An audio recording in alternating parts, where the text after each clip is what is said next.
put it on, I'm assuming we're gonna put it on the screen anyway. And I'm assuming our in-air addressed whatever issues you have. For the most part. Okay, we'll dig through it. Yeah, there's a few things that, in their response letter, some of the things I caught, but they didn't have a formal one, so some of them I couldn't find. But they're really very good. Okay, we'll dig through it then. Yeah, We're all set? they handed me a packet on my way out of the field today. So that's- Yes, yeah, but pretty minor in nature. If we're all set, we'll get started. I'd like to call the regular meeting of the Village Planning Commission of Almont for November 2nd, 2023 to order, please. May I have a roll call? Kariuski, Here. Meek, Here. Zender, Here. Schneider, Dyke, Present. Carl, Miller. Here. Everybody's here. That's great. Next item on the agenda is a communication. Kim included in your packet, just a note from, and I'm just mentioning this just for the minutes so that we have it, is that the Almont Township is starting to work on their master plan. And so they've sent us this communication, and I guess they will continue to work on it and correspond with us as needed. So I just wanted to mention that for the minutes. So. This communication was also brought up to Village Council. It was, okay, So that's very good. correct. Next item is the approval of the agenda. If there are no changes, alterations, or corrections, I would accept a motion to approve the agenda. So moved. Second. Is there any discussion? All those in favor? Aye. All those opposed? Motion carried. The next item on the agenda is the approval of the minutes for the regular meeting of September 7th, 2023. If there are no changes or alterations, I assume everybody has in there what they wanted with the minutes. I got a typo. Okay, Page 4, new business. Third paragraph down, new business site plan review. And so third paragraph down, the last paragraph on the page 4. So Caitlin explained the 3 different decisions that the planning commission, I believe the language should be could make rather than could be made. Be more appropriate. oh, could make, I see what you're Yeah, saying. could Yeah, make. yeah, could make. Other than that, they look wonderful. I'll move to approve. Is I there any have other? a motion, do I have a second? Support. Any other discussion? All those in favor? Aye. All those opposed? Motion carried. We have no public comments this evening. We have no public hearings this evening. The next item on the agenda is the site plan review for Lot 12 Development Drive. And I told Caitlin before we start, I'd ask this question, so I will do that just before we get started. We have 3 communications from them, September 28th, October 26th, and October 30th. My question to her was, which ones are we working on tonight? And so the other committee members know where we stand. And if she would explain that for just a minute, then we can get started. Sure. So the first letter we'll be talking about is the October 26th letter. This is the updated planning portion of the review. The second correspondence that we'll be focusing in on is the October 30th, which was sent via email, which is the engineering review that's updated on the most recent plans. Has the October 26th letter been shared with the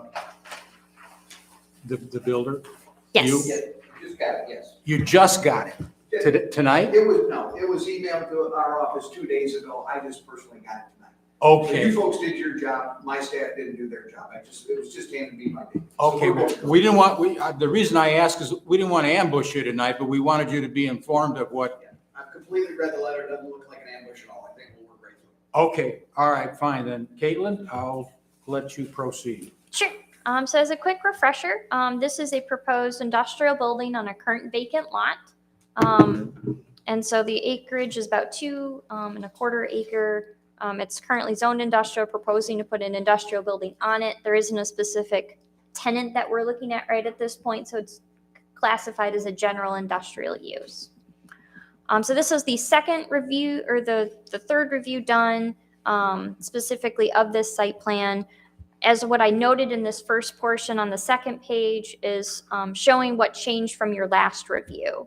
And so this first review, so one of the things is clarification on the location map. So they do provide one, it's just not specifically to scale. This is something the Planning Commission could consider considering adequate. We've done that in the past. They addressed a few of those concerns. Based on the existing trees, it was my understanding that some of the trees were cleared based on some correspondence that was included. So we're not sure exactly what trees there were as part of that before the lot was cleared, and how that associates with this specific plan. There's site irrigation, so that's a clarification point if there's any proposed on site. Regarding the trash receptacle, just a clarification in the color that it matches the proposed facade of the building. So those are the only few remaining informational requirements. Is the question of the site irrigation, is that an engineering issue? No, it's a planning related issue because we require some irrigation of our required landscaping Okay. and such. All right. So as we talked about in depth, zoning wise related, one of the things that we talked about was the brick requirement. So it's required that the west elevation facing the public road is required to be brick. And they're proposing it to be a combination of different materials, to be the metal comping, the smooth face CMU, and then the wood plank siding. And so we'd have to review that specifically to see if that does meet our aesthetic concerns. As we discussed at the last meeting, we talked about in comparison to Lot 11's design specifically, and that we want to make sure that we're being consistent. Next, Could I ask at the last meeting, do any of the members remember, did we ask for at least a picture or a look-see of what the brick would look like? Correct, We did. correct. Okay, very good. We don't have that yet, right? I don't believe that was Okay, resubmitted. all right, because I thought we had asked for that information so we could see what it I looked like. believe there's a rendering in the prints. Okay, there's an elevation drawing, but I think other than the black and white version of what is it showing, I think that was our concern. And I can flip to that later in this letter too, to the actual site plan. Okay, If you look at the print. If I may just address it while we're on it, or how would you like? it's up to the proceed? chairperson. Let me know how you want to do it.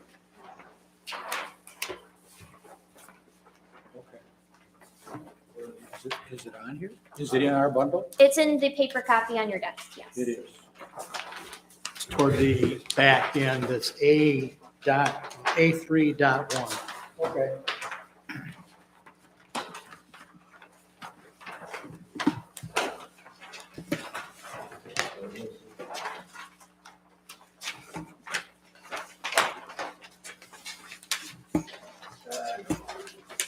The only thing we have are Cs.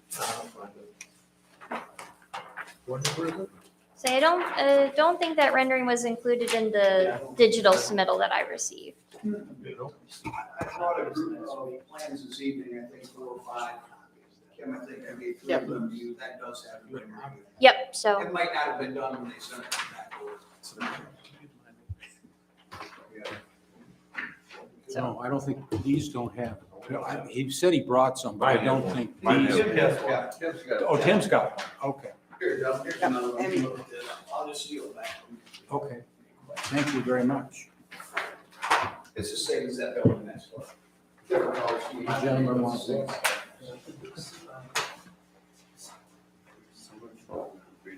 Sorry for the shortage, guys, I didn't know you didn't have it.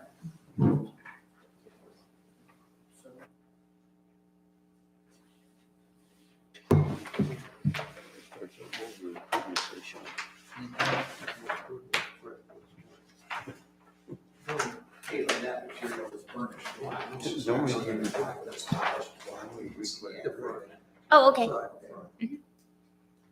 looks more like maybe cement block. Yeah, because this is the west elevation. I can't go with this. That's what it looks like. This is the west elevation here. Here's your entrance. This building will sit what, east-west or north-south? Right. The building faces, the front of the building's to the west, and it is south of lot 11. You're looking at it from the water tower location right now, give or take. Okay.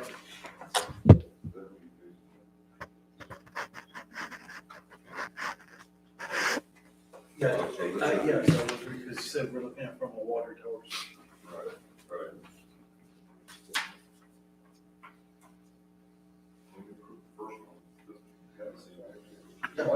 You said, yeah, you said. It looks like the same composite.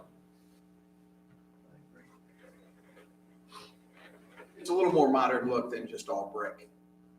Sure. The actual woodish grain, the part that looks like a woodish grain, what is that, what material is that actually? On the top or the bottom, I'm terribly hard to hear, I'm sorry. Oh, I'm sorry. So you have the brick, So that's so the first. building's like this. Yep.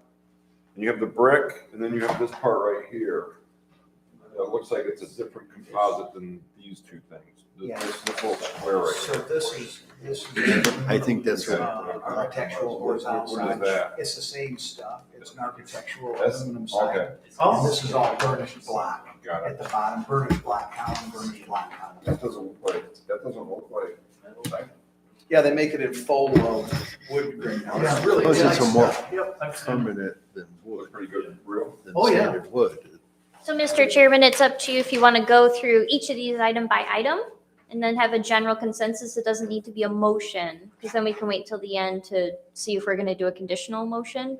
But we could at least direct the applicant as we go if you would like, Okay. that this is sufficient or Do not members have a sufficient. preference? Should we do them all? You want to do one at a time, or? I think we should at least discuss them individually, so we're on top of everything and make sure. Okay, At a time. I have no problem. We don't have to spend 20 minutes on every one. Right. Yeah, yeah, we'll be here till Maybe tomorrow. 25 minutes. We'll be here till tomorrow, right? So that first question to reiterate is, do we approve of the proposed facade? Yeah. I think it looks very attractive. Okay. All right, so that was two Anybody nods, else have a three problem nods. with it? What was the material on the The- upper the- portion? The light brown on the corner, So is that, you said is that a burnished block? that is an architectural aluminum / steel siding. You can either put it on horizontally or vertically.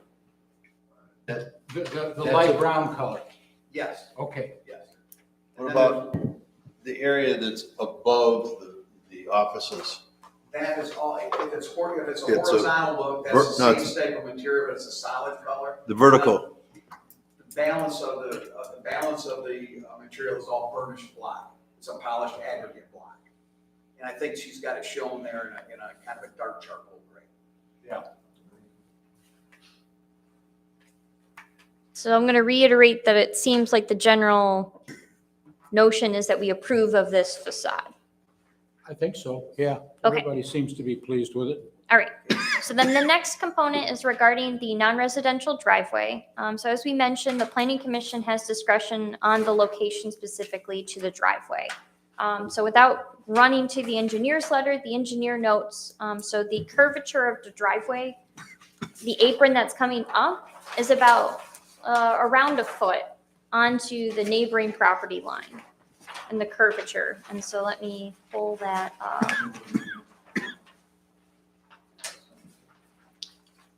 So that's one of the different trajectory points that could be minor alteration, in which then we wouldn't have the same predicament. So if it's coming onto the neighboring site, is that lot 11 or is that the village? I think, This is the village property. So that's, you're discussing, I think, more specifically, that's the taper at the street. correct? That's correct. In the That's right- what's In the right of way. correct. That is what's crossing the property line. So well, is that the one in the October 30th sheet C2? Believe the you're correct proposed- without The flipping to proposed it. driveway approaches, the geometry appears to cross onto lot 13? Correct. So if you look at the screen, so this blue is approximately where the property line is. And then, so this lip, let me draw. So this lip is what is encroaching. And so the question would be is, change minorly the trajectory of that driveway so it's smushed over about a foot. So then it doesn't So- none of the so- driveway. So it doesn't overlap, Correct. because if, let's suppose he sells both buildings, one to one owner and one to the other, are you gonna have, if we don't change this, are we gonna have a foot argument somewhere down the road? as Well, far this as is the our driveway? property. Oh, that's our property. Are we gonna have an argument? If I could address it just real quickly. Yeah. I'm not going to die on this hill, quite frankly. I don't know why the engineer didn't just change it. I think in his comment, he was trying to keep if you notice up near the building with a concrete sidewalk and the radius of the concrete sidewalk, he was trying to keep as much separation from the driveway and the radius of that sidewalk as he could. The second piece in my conversations with him was that the two tapers on the driveways literally would be 1.5 feet apart. So he was just going to connect them to make a smoother transition. And we've done that in the past in other locations. It's really up to you folks. I don't really care. It makes no difference to me. It's out in the right of way. There's not going to be a property issue, so on and so forth. But it's completely up to you. Okay. I think we just didn't want a foot of curb between the two tapers. He was just going to hook the tapers together. Yeah. Anybody have any comments? I think it should be moved. Okay. I think you should just move it over. No problem. I think it's a great idea to connect the two, but I also feel that it should be moved over. Okay. Nathan, any comments?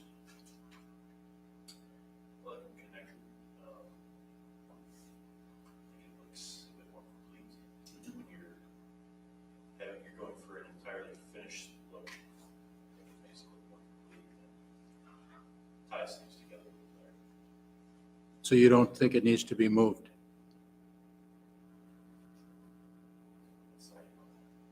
Okay. Gary? It probably should be moved. I Okay. mean, from a point of view, it probably should be. It's not a giant thing. I don't think it's a huge deal, but in my opinion, I think it should be moved. Tim? Okay. Sir, would you please take care of that? Thank you very much. I'd look and say, I wondered why you didn't do it in the first place. So Okay. let's move forward. All right, Caitlin. Next one is talking about sidewalks.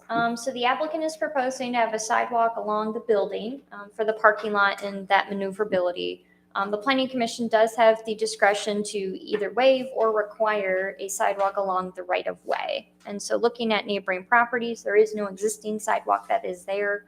And so depending on our opinion on the character of an industrial area, is there a sidewalk required? We did talk about it, but we didn't make a decision. Talked about it, but we left it. We did talk about it in September. We felt we had to start someplace with the sidewalks. Yeah, I don't think we decided though, but we did talk about it. We just had a discussion about it. Yeah. I don't believe it was required for lot 11. On lot 11 now. No, I just mean. So we made a mistake at 11, okay? My recollection, and my recollection isn't quite what it used to be, because you get older, you go, But I thought the discussion was somewhere along the line that we had taken a position for many years, sidewalks not required. And it's pretty much where I was at. I think Tim then raised issues about, and there are issues regarding sidewalks and primarily safety issues. And I think that there wasn't a motion, there was a definitive decision made, but primarily based on the safety issues, I thought kind of the bottom line of the conversation was we should start considering sidewalks. Does that sound? Yeah. Yeah. And this is a difficult one because we've already waived one for him before, It's in a back corner of it's in the back corner of the industrial park where you're not gonna get a lot of foot traffic, a lot of pedestrian traffic. So it's not an easy decision. You make them put one in and it's just gonna sit there. And I've argued against it before, but I've also seen people trying to transpose themselves from Holland Avenue down to Vinegar's and down that road, and that road's narrow and that road's not in great condition, and people go through that road at 45 miles an hour like it's the Indy Junior Speedway. And and so any kind of pedestrian traffic going down that way, it is dangerous. I mean, hindsight's always great as 2020.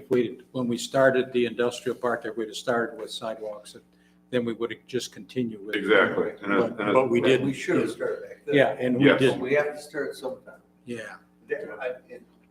I think part of the discussion was, and my take was that going back a number of years when we were developing the industrial park, or even other areas within the village, that we were not requiring sidewalks as a favor to the developer, because the sidewalks are going to cost them money. So that's my recollection, is we would give them that break. We won't require the sidewalk, and the builder developer say, thank you, because I don't have to spend money on that.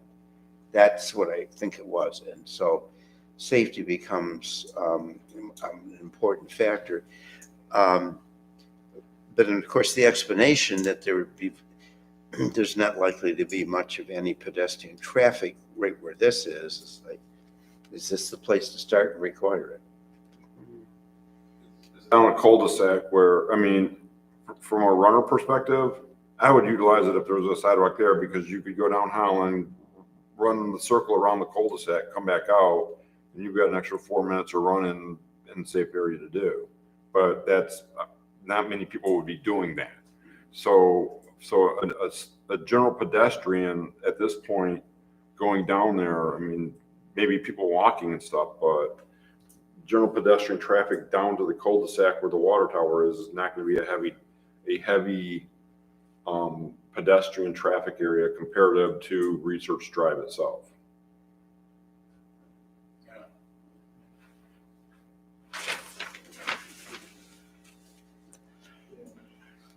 And from a long-term perspective, Mr. Chairman, if I can join in the Oh, please. conversation, is that maybe planning for sidewalks on Research Drive, where that is undeveloped between Holland and Development Drive, and then plan for sidewalks along the south end of Research Drive to connect it to the Vinkiers complex, would accommodate people that would be pedestrians walking in that area. It probably would, yeah. More so than this particular one, yeah. So That would make more sense. that might be the happy compromise, if you will, from a Two- planning standpoint. Two perspectives also. One, we can start planning for it from a village perspective, but also if there's any more development on Research Drive directly where those sidewalks would be, make it a requirement for new building going forward. I agree with that. That makes sense. Yeah. So the general consensus is not to require a sidewalk at this location. Sounds that way from the nods of heads, yes, except for That's probably fine. yours. Except for me. Except for you, that's all right. So you got 6 out of 7. That's a consensus. And I'm very leaning both ways very heavily. Well, you're a big help, yeah. Well, I mean, I was. No, I mean, they were all good points. Yeah, Sidewalks, I know. I mean, we talk about places to walk, look through the, Yeah, we're gonna talk about later. but I think the idea of doing And I'm- Requiring up and down research. up and I down agree. research makes a lot of I'll give you one sense. example. The sidewalk that the township put in between the primary school and Hamilton Avenue has increased safety and activity along Kidder twofold. Because believe me, for 25 years, I ran in the dark with a headlamp on, going down there with no sidewalk. So it enhances the community to be able to utilize that area to Oh, it in a does. pedestrian manner. And with people not having the ability to have a car sometimes, to be able to walk or bike to Vinegar's, using a sidewalk through the industrial park would be a very safe and valuable asset to the village. All right, Caitlin. So the next talking point is regarding the planning commission looking at additional screening along the east property line, and that's because it's abutting residential. So one of the things we had asked about was potentially providing some photos of that existing vegetation to see if it was adequate. Based on the digital submittal, I don't have that information. But as far as I know from the site plan, there wasn't a lot that was preserved there, which for industrial properties, we are encouraged to have a goal of saving 10% of the existing trees. It doesn't appear there's not very much of anything on those industrial lots because they already were left clean. So that's one of those things that I think, as far as the preservation of wooded areas, clarification on if there was any existing vegetation or not. And I would generally lean towards generally not. Okay, we don't have a picture of we don't have a picture of what's there now, right? Right. Do we still look at some type of a tree line or something between the industrial property and residential property? I believe there is a tree line. However, it's on the site plan, it's just depicted as like a bubble. So you can see it on my screen now. It's that wavy kind of line. So it's really close to where the property line is. So you can draw the property line. So the property line is here. And then you go out. Here's where the forest line is. I don't know where the tree trunks are specifically, so that doesn't directly help in some situations. I think that's the closest building based on the site plan. And there is some different easements that's located there. Because otherwise, the southern corner, which is where this house is, that's not where the proposed building is. It's the other side of the detention pond, essentially. So if I go to this one, it's not clear where that tree line is.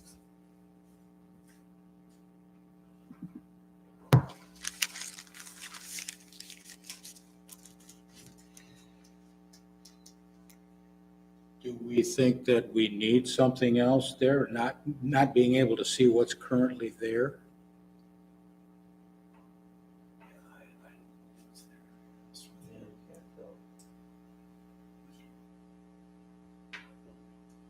Yeah, If I could just comment briefly. sure. Apparently, when the industrial park was constructed 25 years ago, give or take, there were several lines of pine trees planted along the back of those homes. All of those pine trees have been maintained, and they're mature at this time. What we did take out of there was some sumac and there was one pine tree that was, frankly, a nice tree in the lower end of the lot, in the lower elevations, but it was about half to 3/4 dead at the time, so we took it down. So there is a buffer there. I'm not opposed if anybody goes out there and thinks there's not enough of a buffer of throwing some pine trees in there, but I think if you drive past, you'll see that you can't see the back of those houses. In fact, the trees actually extend not only from our property, but right into the drainage ditch, going into the back of those trees, so it's pretty dense.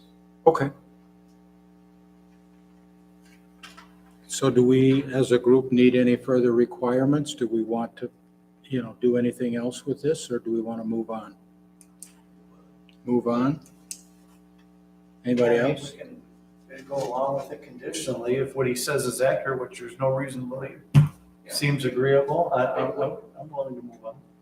So Okay. here's Google Street Maps, but this is from 2013.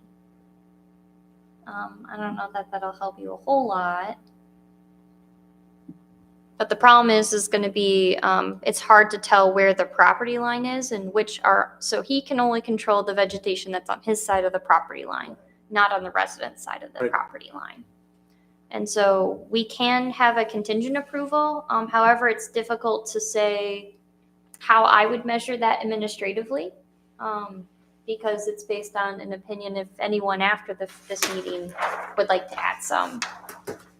Is, sir, is that a fair, the picture that we were just shown, was that a fair and accurate representation of how it looks now, or close to it? I would say that there's not as many deciduous trees there now because they were all, they were junk trees. There were some of them that were leaning into the field. About the only thing that had survived there, other than the pines that were a little farther off, the atrazine from when it was farmed, was some junk brush. But the pine trees they're substantial. They're probably 30 to 40 foot tall pine trees, and they're pretty dense. So probably here is more, so these are probably the evergreens. So this is more behind the lot 11, but you can see through these deciduous trees which were removed briefly that you can see the pine trees does continue along that line. Okay. But that's without those trees there specifically, these are, I guess, what you're looking at as far as a screening.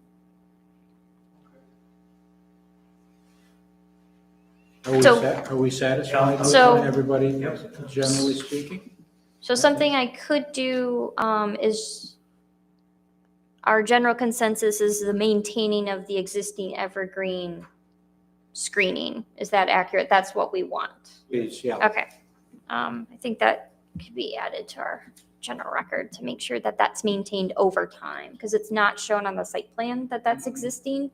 So we want to make a note that that's one of the conditions is ensuring that the existing evergreen trees is maintained. Okay.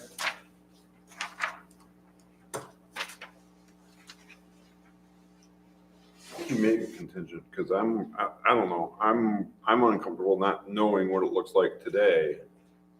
And not having I mean, we're looking at a street view from 10 flipping years ago. And we don't know what it looks like today. And we asked to have information to know what it looks like today, and we don't. And I don't want to blow this whole thing up so it doesn't get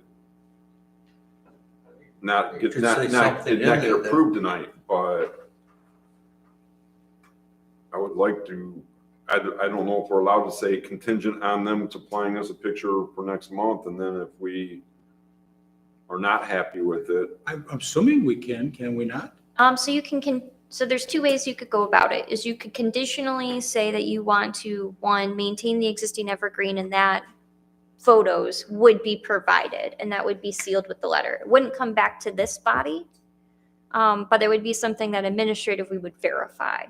The other option is that you would just postpone a decision tonight based on additional information. You really don't do contingent approvals. Then I'll see you next month and then make a decision. It's better to make a decision or not make a decision. Which would you prefer, Tim? I don't want to put them off a month, but I don't want people coming back here in 2 months saying, what did you guys base your decision on? And we said a 10-year-old Google map photo. Do we know where the trees are positioned? Like, are they on the residence side of the lot or on this lot? Might be a dumb question, but. I don't know where the trunks are. It's my understanding that generally speaking, the evergreen trees were planted in that general easement on the industrial park because the industrial park was developed and that was something that was put in, generally speaking. But from a documentation standpoint, that's not clear. I just know I've had this when we moved in a few years ago. We had a lot that was, the trees were staggered, some on our property, some on our neighbors. And when they built the house there, they just basically, before we bought the lot, they wanted to just tear all the trees out of there. And if they were all on their property, they were allowed to, right? So I'm just thinking, like, if they're on the resident's property and we're looking to preserve that tree line, if the resident just decides one day don't want any more trees there, or if they're big trees, some people decide to cut trees down to protect their house or whatever. So I think the whole reason for the tree line is to protect the resident from the industrial park. But correct, we only control what's on this side of the Right. property line. We don't That- control that's- theirs. I guess my point is, Yep. if you plant trees now, you can control that Correct. rather than right now, if they're on the resident's property, they kind of have that control, which I don't know the residents over there. Maybe they're fans of trees, maybe they're not.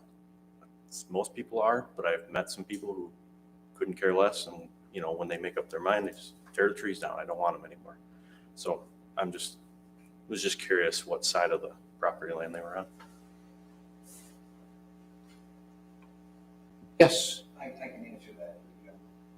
The pine trees are on the industrial side of the property line. The actual, if you note on the topographic survey, the ditch that our detention pond and all these detention ponds on this drive goes to is at the rear of the property. And I believe the property line runs to the center of that ditch. And all of the trees were planted originally, I'm guessing, obviously, on the industrial side of that. Now, I will tell you, there's been a lot of growth on the residential side as well, so on and so forth.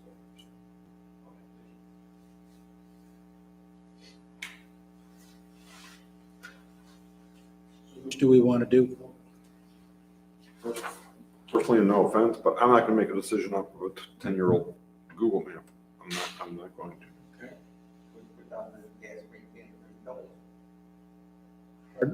He does have to maintain some type of a green belt in there, right? Yep.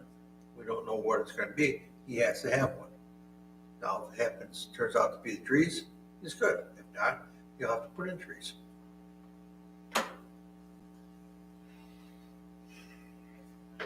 So will we confirm that, or will you go up and take a photo? How do you want to do that, so we can get it back to the room? So as I mentioned, there's two ways you can do it. So you can require that information be provided, in which, based on what we've talked about, that's what I would verify, is that it is those more mature evergreen trees that's there. And then the photo to scale generally shows what is supposed to be maintained for the record. So that's how we would go about that. So that would be a contingent approval upon that information being reviewed. I would review it to make sure that's based on what we talked about. The other option is that you wait till next month and say, this is information we would like to have be provided. Okay, so with the contingent approval, if you verify it and you're, And I'm not comfortable with it, And or you're it's not not comfortable what with it it. was, then it then comes back. additional vegetation will be required, and it would be evergreens. I'm more satisfied with that, Okay. Okay. Okay. because it's our engineering firm that's confirming it. And we're not, I'm not gonna make a decision off of I'm not gonna make a decision off of a 2013 Google map, I sorry. understand. No, that's fine. It's just not- What about the other members? Does that sound reasonable? Sorry. It does. Okay, that's what we'll do. Okay. Thank you. Kevin, do you want us to provide you with photos, or are you going to do that yourself? I'm in town. The next time I'm here is Tuesday. So either way. I can go by and take them. No problem. Okay. I'll email them over to Ken, so Sure, that'd be great. sounds good. Caitlin, if you do review, just for the members' benefit, if it's acceptable, could we get a quick email from, either sure. from Kim or from yourself, and just telling us we reviewed it and it seems to be acceptable? Yes. That would be helpful. Yep. Okay, thank you. Very good. Moving right along. Next is the trash receptacle colors, just ensuring that the proposed exterior does match the building. We're gonna do that, right? Say that one more time. The trash receptacle match the color of the building? Yeah, we'll probably build it out of the same burnished block, is my guess. It's what we Okay. normally do. So that just needs to be a note specifically on the site plan to verify. Okay, so we'll make a note of that. Yep, that's perfect. Thank you. Next is talking about exterior lighting. So the proposed building mounted lighting is not considered shielded or directed towards the ground. So that's a quick swap out of the different unit. Looking at the lighting fixtures, both on the pole as well as building mounted, it'd be easier to identify their location if they were both labeled specifically. The height of the lighting is unclear to ensure that it doesn't exceed 16 feet in height. And the intensity is not clear because typically we get a photometric or a plan that verifies where the foot candles are. There are some different calculation tables provided, but even if I make those, I need to know the height of them to then Yep. figure out what the spread is. And you'll give her that information? So that's an oversight on my staff's part. Normally, we would provide you with a photometric and the actual fixture, and that's what we did on lot 11. So we will duplicate for this lot, and we will send that over for Caitlin's review. Appreciate it. My apologies. That's okay. Thank you very much. The next item we talked about in depth at our September meeting was talking about parking deferment. And so they're asking for the planning commission to approve a 17% parking deferment. So that's not implementing 7 spaces. They're showing 12 that are being deferred. So they well are within that requirement. They are including several of the different landscaping trees. I believe they should revise the note though to show that there's the 7 landscaping trees that are required. It's part of it's just an institutional record keeping, just modifying it so that it's clear that the 7 total trees are required in that parking If lot. we approve the deferment though, don't we require them to at least show where the other parking Which they spaces do. could be? Correct. Okay. And they do. Okay. East back, or the back of the parking lot or the east end of the parking lot. Sure.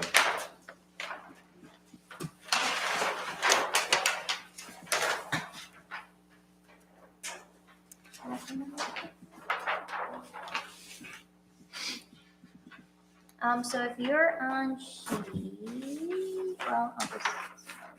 so it's on the main site plan. They are not grayed, they're the black and white. So it's beyond the dumpster enclosure. So if I highlight where those are. Oh, I see I got it. Yep, I so got those it. are where the Okay. department parking spaces are. Very good. All right. Yep, no problem. Sorry about that. Nope, Thank you you're very- good. No, good question. Because I know we asked them to make sure they were on, at least on the drawing, showing us where they could be if needed. So part Okay. of it's just changing the notes on the sign to make sure that it shows 7 of the required parking lot trees. Even though they're deferring one, that still means we're requiring that additional tree at this time.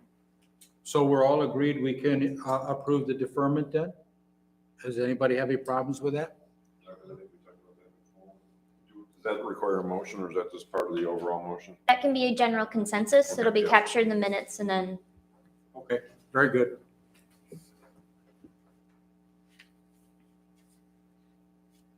So he just has to change the notes to indicate. that's correct.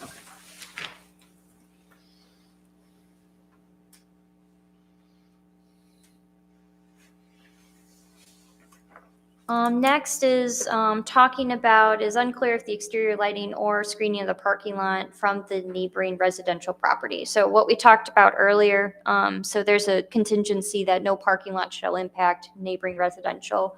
So based on our earlier conversation, the existing evergreen trees, if those are in fact in place and being maintained, more than likely those are considered sufficient screening from the parking lot. Is that accurate?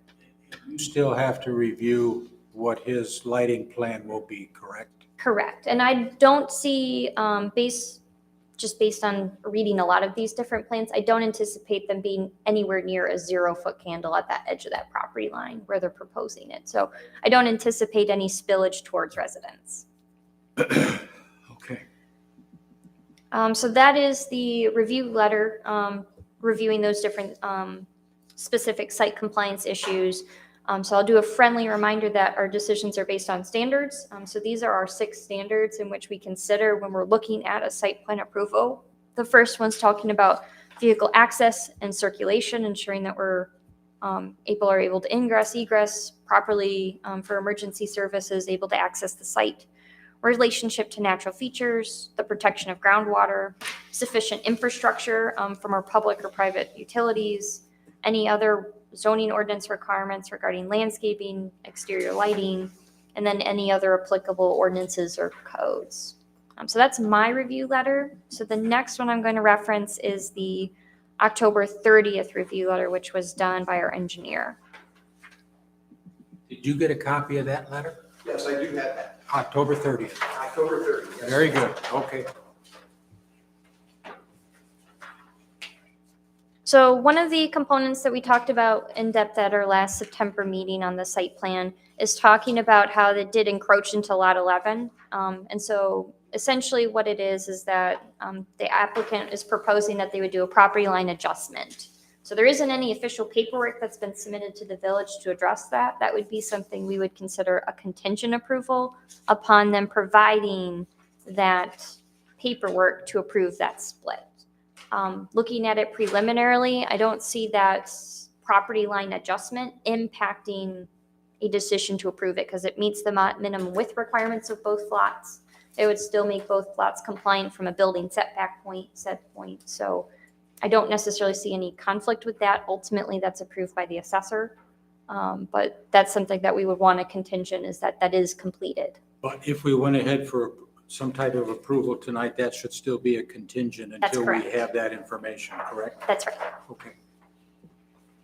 Mr. Chairman, if I could comment. Pardon?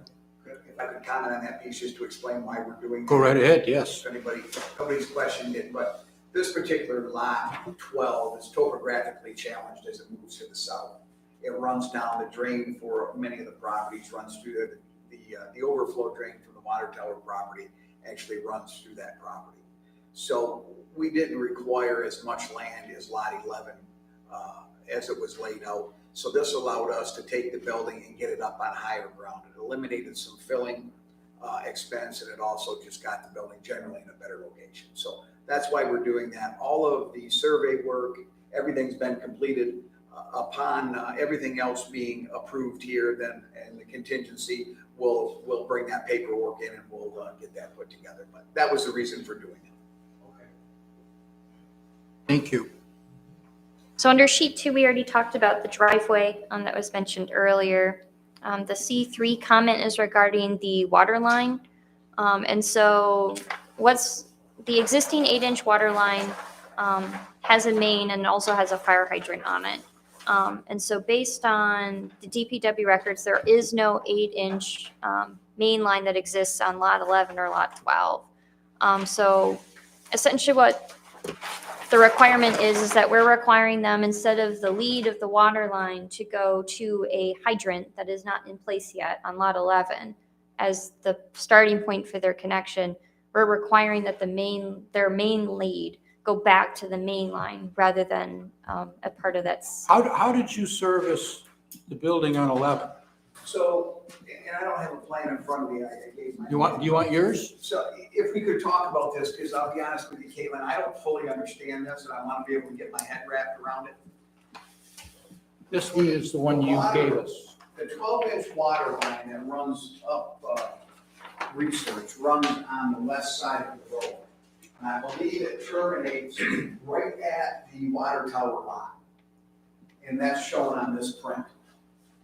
So for lot 11, to answer your question, sir, we are going to bore or open cut the road and bring water across the road directly. 8-inch or 12? I think that's a 6-inch. 6. That goes to lot 11. Now, lot 11 is a fire suppressed building. Lot 12 is not because of the smaller size. So in meeting with the chief, the fire chief, we have fire hydrants all around the industrial park. But he felt that he was a little more comfortable for his men's safety and the safety of the building, that if we were to supply and pay for an additional hydrant to what's already there, and just bring it down the side of the building in lot 11, which is basically on the property line. So we're bringing it from the west side of the drive or the road across the street. We're bringing 8-inch across. 8-inch. Okay? So what are you tapping into, the 12? We're tapping into the 12 on the west side of the road. Okay. So, and I saw the comment from Kevin, and maybe you saw my response to that comment. I was a little taken back by it because I didn't understand it. So we're bringing, at the request of the fire department, we're going to bring at our cost across for a new fire hydrant. Then it looks to me like Kevin's comment is that we cannot use that 8-inch line for potable 1.5-inch water for lot 12. And I guess I'm not understanding that piece of it. Is it because the shutoff valve would be out of the right of way? No. My understanding is, so the connection, so this is, I think, your first sheet of the revised plans, where this is a lot 11 with the development on it. And so this is where that main water line component is right here. And as was talked about, goes across the street, comes up, goes here. And so the issue is that you have a common line between 11 and 12. And so typically for because we understand that there's the same property owner that's developing it, but typically when you have two different buildings, you want them to have different leads because then they have independent control over those different components. And so that's why lot 12 needs to have its own main lead to across the street to 12. You said you're bringing a new 8-inch line to the fire hydrant, is that right? Yeah, if I could approach. Yeah, go right I ahead. need to get my head wrapped around it as well. I haven't looked at it extensively. Okay, So this is the site plan. This is lot 11 to the bottom. I believe this so is you said, just so we're clear, 11 has a 6-inch feed coming in Yes, I for the believe whole so. building? I believe so, Does that include domestic water too? yes. I think it's a And you 6 said it's a suppressed building, That is a suppressed building. so that's 6 inches fire prevention and also domestic. And potable, I believe. And I would have to check that. I'll have to Okay, check. okay, all right. And I don't have that one with me.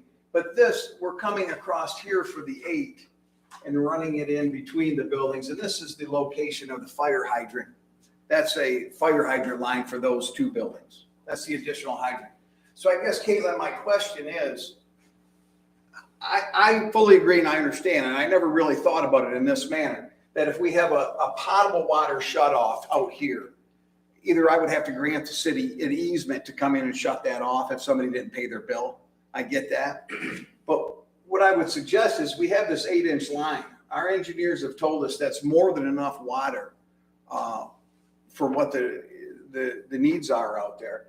If we would just come to the right of way with our 1.5-inch line and put the shut off at the right of way, I hate to have to go all the way back across the road to tap that. I don't know if that makes any sense to have a water shut off across the road for a lot across the cul-de-sac. I don't know what the mechanics of it are, I guess. Sure, and there's no issue with the attachment of the fire hydrant to that component. That's not the issue. It's specifically, like you mentioned, there is the easement component that's associated with it, which we don't want to have more water main just for that component to service those properties. And so, Well, Caitlin, let me ask you a question. On lot 11, he's running a 6-inch line, which does fire and domestic. Now he's proposing an 8-inch line to this one, which will not have fire suppression. Can he tap off of that 8 line and bring in his domestic water line like that? That line. but the issue becomes an ownership of the lines. Because Becomes what? the ownership of the lines. Okay. Because typically it's one line per property that goes to So that when he point. puts that new line in, is he gonna own the water line and the hydrant? So he'll have to service that water line and the hydrant. The village will not, because it's his. Am I understanding that correctly? That's my impression. Okay. Didn't we have that problem with another property? Yes. And didn't they deed us the water, the hydrant? He did something, yeah. Remember? And I'm going back in history now, That but. Arista- that Is was- it over that's past Arista- 7 years? I don't know. No, it was before you. Okay, It was before before me. you. Okay. Was that Aristocast? Yeah, wasn't it Aristocast? It was on Yeah, private outside of the property. building, right? Yeah, so And outside in of order the for building. us to service it, he had to either deed that piece of property or do something so we could get in and do it. I'm more than happy to do so, but there's been really no conversation around it. I've agreed with the fire chief that we would put it in at our cost. He felt comfortable with that, or felt it was needed. I'm fine with that. But I'd like to work this out. I mean, obviously, the city wants, I would love the city to maintain that fire hydrant. I'm not gonna go out and pump it down and exercise that valve every year. I mean, I know what's gonna happen. If that building's sold, it's not gonna happen, it's bottom line. So how does this get worked out, I guess? That's where I'm at. And so this is something that can be considered a contingent component. And so we do need to meet our different water standards and things of that nature, but that can be handled between engineer and applicant to find that remedy as the topic experts. And somebody could let us know Sure. what happened. Would that be acceptable if we do it that way? Yes. Okay. I'll go back and check lot 11 as well to make sure of the sizing and all that. Okay. I don't have it with me today. No, that's Because fine. it wasn't a capacity issue. That wasn't the I didn't think argument. it was. No. With the water tower right there, the water, we opened it up Yep. and it blew downtown. I mean, there's a lot of water there. a lot of Sure, water. yep, so it wasn't a capacity issue, it's more of a ownership issue, and how that connects to our system and how that's gonna be long-term maintained. So just to be clear, I have no problem assigning an easement or whatever the city may need over that area, whether it's 8 or 10 foot wide to access that line. Tim, I think it was Aristocast. I think you're right. And it was before Caitlin's time. I know that. Because we wanted to at least be able to service it to make sure that it always worked. And we couldn't because it was on private property. We would have had to got permission to do it. Right, and the issue And so was that. Brian came and said, is there some way we can, we can work out that piece of property where the hydrant is so that we can service it? Right, and that hydrant only services that property. Yeah. It doesn't help But any initially other. it started out on private property. Yes, Yeah, yes. that was the difference. The other piece, Caitlin, in the research that's done, it would be my wish that we set the shut off for the potable water one or two places where it's shown. That's obviously the most resource efficient. It's 25 feet outside the building, especially if we enter into an easement agreement in which I gives the city a blanket access to that area. They could get in, shut the water off, shut it on, whatever they can do. Or if we could take it back out to the right of way on the east side of the road. I don't see any efficiency in taking it all the way back across the other side of the road for a potable water tap. You know what I'm saying? I do, I don't believe we were and granted, this is a little bit beyond my domain, but I can talk enough to be dangerous. The issue with the easement component, though, it solves some of the ownership issues, then it still becomes one of those things that then we have ownership of maintaining more main line that only services two properties. And is it worth that additional expense and maintenance from a village standpoint for just the two? As opposed to any other property owner, we wouldn't be making that agreement. So that's something to work out engineer to engineer, though, and DPW and comparing our standards. So I'm easy to get along with. I mean, my comment would normally be, but it was a request of the cities to have it. And now we're arguing. I get that piece of it. I'm willing to put it in. I just don't know how we get all the legally stuff. sure, and again, the fire hydrant placement and its connection to there isn't the issue. It's that it's connected to lot 11 and things of that nature. It should be just for one lot. Okay. And then And- the last engineering comment was regarding just confirmation of the soils to ensure that it can sufficiently hold the parking lot. But it was, that's something that's typically verified later on in the process, traditionally anyway. So with that, that is all of the outstanding items for us to consider.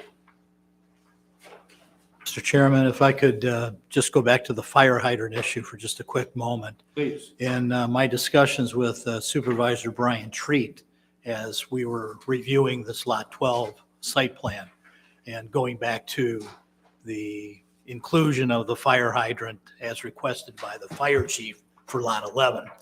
I don't know if it would require an easement, but our understanding would be that that would be considered a private fire hydrant. And we know that there are several of those private fire hydrants throughout the village.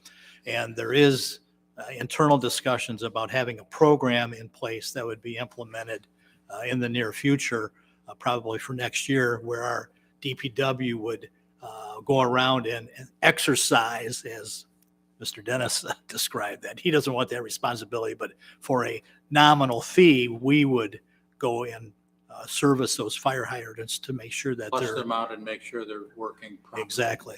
And the reason that fire hydrant was put in, just to refresh your folks' memory and for the benefit of our new commissioners, is that because of the depth of that building, the fire chief was concerned about whether or not he had adequate hose to get to the back end of the building if there was a fire, 300 feet from the roadway. So that's why that fire hydrant is there, and it would service, as a means of fire protection for both properties based on its location.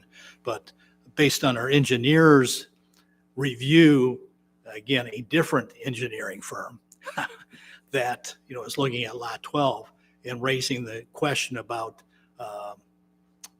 serviceability and then long-term ownership, that if there's a problem, who's responsible for the repair? So that's another issue, and I don't know if Mr. Dennis can address that tonight, or if it needs some dialogue between he and Wade Trim to try to figure that out. So, I guess the only dialogue that I can put forth is, I'm willing to do what everybody's comfortable with. As a private property owner, and this may get sold, I think the chances of that valve being exercised are 0 and none if it's left in private hands. I don't care who it is. So whether it's a program, a fee-based, just like a rental inspection, once a year, the DPW comes out when they're pumping down hydrants and does it, and that comes on the tax bill, or it goes to the property owner of record, I have no problem with that. My only concern is I don't like to duplicate efforts. And so if I'm running an 8-inch line within 25 foot of this building, then I'm taking an 1.5 inch line 300 feet back across the road to tap the 12-inch main for potable water. I gotta believe there's a better solution there that works for all of us. So however, Brian and David, you come up with something, I'm fine with it. I'm easy to get along with it. Make sense? Easement, I don't care, whatever. We'll get it done. Speaking of fire marshal, we never did get anything from him regarding this project. Has everything been cleared with him We as did, far as we know? there's one review, I thought, because that's when they had to move the dumpster enclosure, they had to move it. So they did do at least one initial review. I know they've addressed some of those comments. I don't know if it's all of it, but that would be one of those, to meet our requirement standards, that does require fire approval. And so they would still have to address all those concerns. Because I know there was he had a laundry list of half a dozen different things, I think. And I don't know whether Mr. Dennis addressed them all, but I just wondered, because we have nothing back from the fire marshal that this is okay, you can go ahead. We haven't seen anything. So that's the reason I asked that question. So as far as you know, that's the only item that, So I know that there are several items that, as you mentioned, were listed. I know some of the bigger site development components, so the dumpster being moved, that's a big site location kind of issue. And so those kind of things were addressed. But as far as all of them, I couldn't speak to that. But that is something that is commonly done in the process, and they wouldn't move forward until that was all addressed. Same thing with building code. The building official hasn't reviewed all of the plans from Construction Code Authority. It's typically done later in the process, but would be vetted properly. Okay. David, is the chief in receipt of the updated plans? yes, He does that. Well, we just don't get any copies back on the updated. right. The chief, members. the chief have any had other- some any other email questions? issues over the last month as well, too. They had some problems. I'm sorry, Mr. Chairman. That's okay. Do any of the members have any other questions? So what do we have to leave with the one? I know the item of, So what we could be, if you're looking at action that we have for tonight, we could consider a contingent approval of property ID 041-521-01202 on Development Drive, Lot 12. Contingent approval for site plan based on compliance with standards 801 for this industrial building, contingent upon review and approval of the proposed lot split or lot adjustment. Also to address all outstanding conditions as discussed on the November 2nd meeting from the October 26th and October 30th review letters. Jim, did you get all that? Wow, you write faster than I do. Does that seem to meet our objective tonight? Yes. Anybody have any concerns? Or have we covered all the contingencies and outstanding issues? Moves it ahead, and there's the conditions. All right. So at lays it out so we can move forward. Then I'll entertain a motion, if there is one. So moved. I have a motion here. Do I have a second? Gary, second. Is there any other discussion? All those in favor? Aye. All those opposed? I believe motion carried. Thank you very much for your patience. I'm sorry for the omissions. We'll get that stuff over to Caitlin.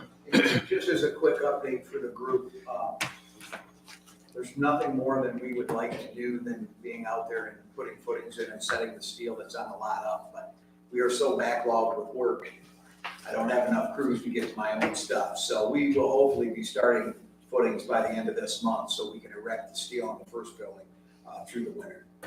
But we've been blessed this year with an enormous amount of work and not an enormous amount of people that want to show up to work every day. So, but I guess that's what everybody's facing right now. Thank you very much, ladies. Good luck. Thank you. Deer season begins, right? Yeah. Good luck with any workers. Have a good evening. Thank you.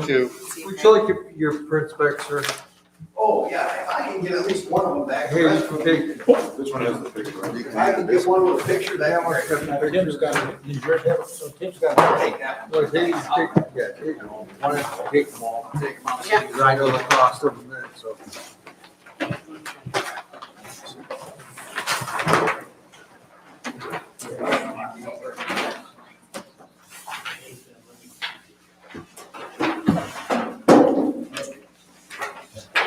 Thank you.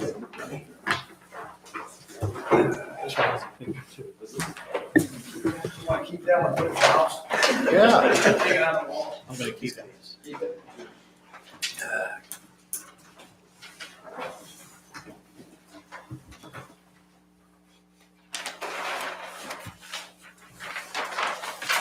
Are you done talking yet, Caitlin? I'm ready for the next agenda item. You're just warming up, right? Yep. Good night. Thank you. Next item is unfinished business, our master plan. All right, go right ahead.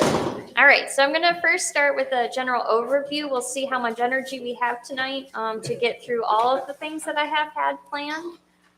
So we'll see if we get to all of those. If you get tired, let me know. Okay. No good decisions made past 10. So we're definitely shutting it down by then. So one of the things that I provided is our updated community survey summary. So there's 362 responses that we were able to collect. So that's a pretty outstanding collection. And so I'm going to go more into depth in a little bit over that write-up. One of the things I did do was we asked a question, if some of the residents, if you're a village resident, do you have a connection? And we put in there, are you an Elmont Township resident? And so because we put that in there, we were able to query it out because that did change. They were about a third of the vote. They did change some of our different preferences. And so in the summary, I tried to acknowledge when they were different. And this is why, is because I queried out the township prioritization and just had it be village specific residents. So in general, we were in alignment, but there were a few questions where we were off based on living in different areas and having different issues. So that's, I'll get into that in a moment. I'm hoping that we'll be able to talk about the future land use map specifically. Specifically, I have a bunch of smaller parcels that I've identified as what would we like to do here as far as a future land use classification, either keep what was existing there, or do we want to consider a different option for those properties? One of those things that we're going to talk about is removal of our office zoning district. So the future land use map is an ideal of where we want to be. It does not actually take place until we amend the zoning ordinance, but it's not a very utilized district. So that's one of the reasons I proposed to remove it. Looking at density is do we want to have an additional single family residential district that's put in?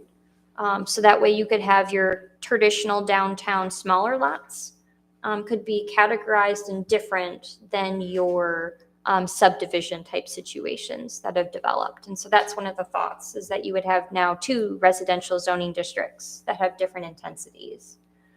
Hopefully, we'll have some time to talk about the economic development strategy, narrowing down a list of potential sites specifically, and then talking about our open house. So I'm going to get a general consensus here. So that's our last major form of public engagement. We will have a formal public hearing, but those have far and few people in between that come. So the open house is intended to be a 3-hour period. People can come in, drop in.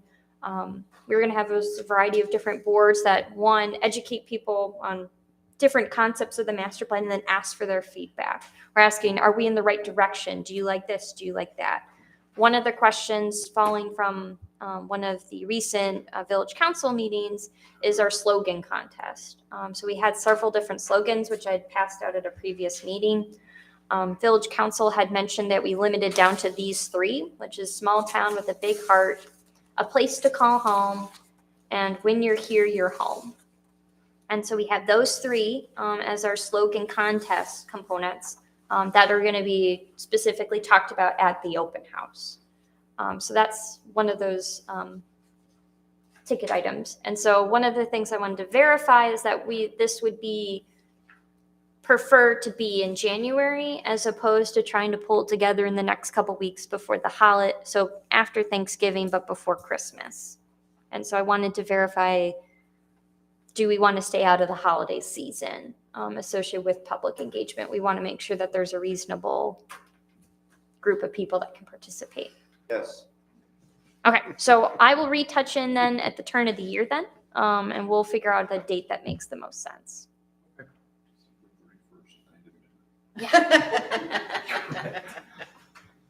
All right, so first I'm going to go over the community survey. So as far as a spread of the respondents, we did have a really good spread. As far as 50% were middle-aged individuals, 35 to 54. It is the largest span of ages that we provided. But then we did have 20% that were 25 to 35. And then we had an older demographic of 16%, and all the other breakdowns were less than 8, or about 8%. So we do have a really good breakdown.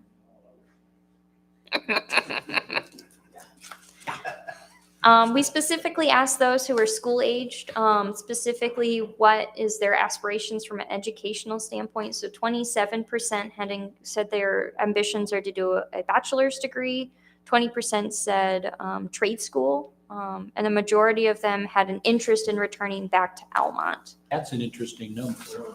Yes. That is really high, 86%. Correct. Wow. And things that would make them more likely to return is more sidewalks or crosswalks, a cleaner village, and more downtown life or shopping. One of the things that was mentioned, and it's mentioned later on because we asked that as a sampling of the entire survey, but what would make you not want to return? So I'll get into that, but the results were the same of that 25, or of the younger demographic. That was the same reason for them. So the top 6, and this was something that differed between the village as well as the township, so I only took the village responses to get these top 6. Things that we need to protect in our community, there were the most favorable components, include a small town atmosphere, safe neighborhoods. Can I ask a question? Sure. Did they elaborate on the safe neighborhood? What they did they define it at all, or they just marked it and said safe neighborhood? That was what it was. It said safe neighborhood. So there's no explanation of what their definition of safe would be, right? Correct. Okay. We talked about friendly people or atmosphere, walkable downtown, historic character of the community, and then quality of the school district. When we looked at the least favorable, this is again, we took just the village components, is the downtown district is not vibrant enough, the lack of non-motorized pathways, affordability, congestion, available high-speed internet, and then recreational options. So the high-speed internet, that was one of the between the village and the township. In the township, that was number 2. Speaking of internet, I don't want to get off the subject. Who's pulling cable up Van Dyke? And for which company is it for? Do we know? They're trenching and pulling cable right up Van Dyke. They cut down all the trees, cleared it all out. and they're pulling brand-new cable. I don't know where it goes, and I was wondering if anybody knows what company is doing the pulling. I've seen Spectrum. You think it's Spectrum? I've seen them out there Okay. in the last couple of weeks. I was hoping it'd be a competitor. But yeah, I do not know with any definity. Okay. That's the Yeah, only one well, that I they're saw. starting with the big orange cable, and then they're pulling black ones through it. And they've been trenching right up Van Dyke towards Elmont. I just wonder if anybody knew what company it was. I So thought it they're was actually- Comcast, but. You think it's Comcast? Yeah, the company did approach us and filed that's paperwork, Yeah. and they're just concentrating on the business district and some of the neighborhoods that are, close enough to the lines would benefit, but they're not planning on doing any outreach into the township per se. They're just concentrating on Van Dyke and the downtown district. It should be intelligent about it and putting them underground Yeah. rather than. Yeah, everything's Also, going they get underground. blown, they get blown up. They have that thing that drills, and pulls the cable. That's- Sorry, Caitlin, I didn't mean to Nope, interrupt. you're good. It just, when I saw internet, I figured I would just ask. That's part of it. Huh? That's good. That's part of it. Well, we need some competition out here for internet. We really do. And we've had trouble getting it because. Oh, it's a hard small to get. community. Yeah, it is. It really is. Nobody wanted to bother with us. We called Verizon because they advertise, $25 a month. The problem is they're not here. The first thing they ask for is their zip codes. You give them the zip code. Sorry, we're not there, but we'll put your name on a list. So, okay. You're Sorry, sure- Caitlin. Nope, you're good. All right, here we go. Then we asked of several different services, specifically, and had them rank how satisfactory those services are. So the top three were your fire, your police, street, and lighting, streetscaping. The three lowest were the condition of sidewalks, recreational facilities, and the condition of the roadways. So those aren't probably too surprising for us. And so what I did is on the next page is showing that sliding scale, showing the tan and orange colors is the negative satisfaction as opposed to the blues or the positive satisfaction. So showing those different preferences. When we looked at our different applicants, over 50% of them ranked a high quality or good for quality of life, pride, and unity within our community. So those are really strong indicating factors. And 85% ranked it as good and fair, so not as good, but pretty good, the relationship between the village and township. The lowest qualities regarding satisfaction was the recreational services, downtown, and other commercial areas outside of the downtown, all receiving poor scores from a satisfaction standpoint. When we looked at consumer habits to see where are people going for their dining and entertainment, majority are going to Macomb County, then the Village of Elmont, Village of Romeo, and Emily City, ranked in that order. When we asked them to say, what would you like to see more of in Elmont? The highest percentage is that 78% said more sit-down restaurants, 60% said more retail, and more medical facilities. Those were where we provided already some of those preset options. The next highest category was others, in which some people listed specifically what they're looking for. So a nail salon, a gym, more recreational facilities or activities, more grocery stores, marijuana facilities, and then sidewalks and bike trails. The top largest challenges facing Elmont specifically was inadequate infrastructure. So internet, water rates were specifically put in that equation, cost of living, keeping young skilled workers, and the quality of life amenities, so parks and recreation. So those were some of the biggest challenges that were identified by residents. We looked into the future of Elmont. We asked for your next 5 to 20 years, what kind of development would you support? And so 40% supported detached homes over 150 square feet, followed by 24% said single-family detached, 1,500 or less. So we're still looking at individual homes that were being proposed.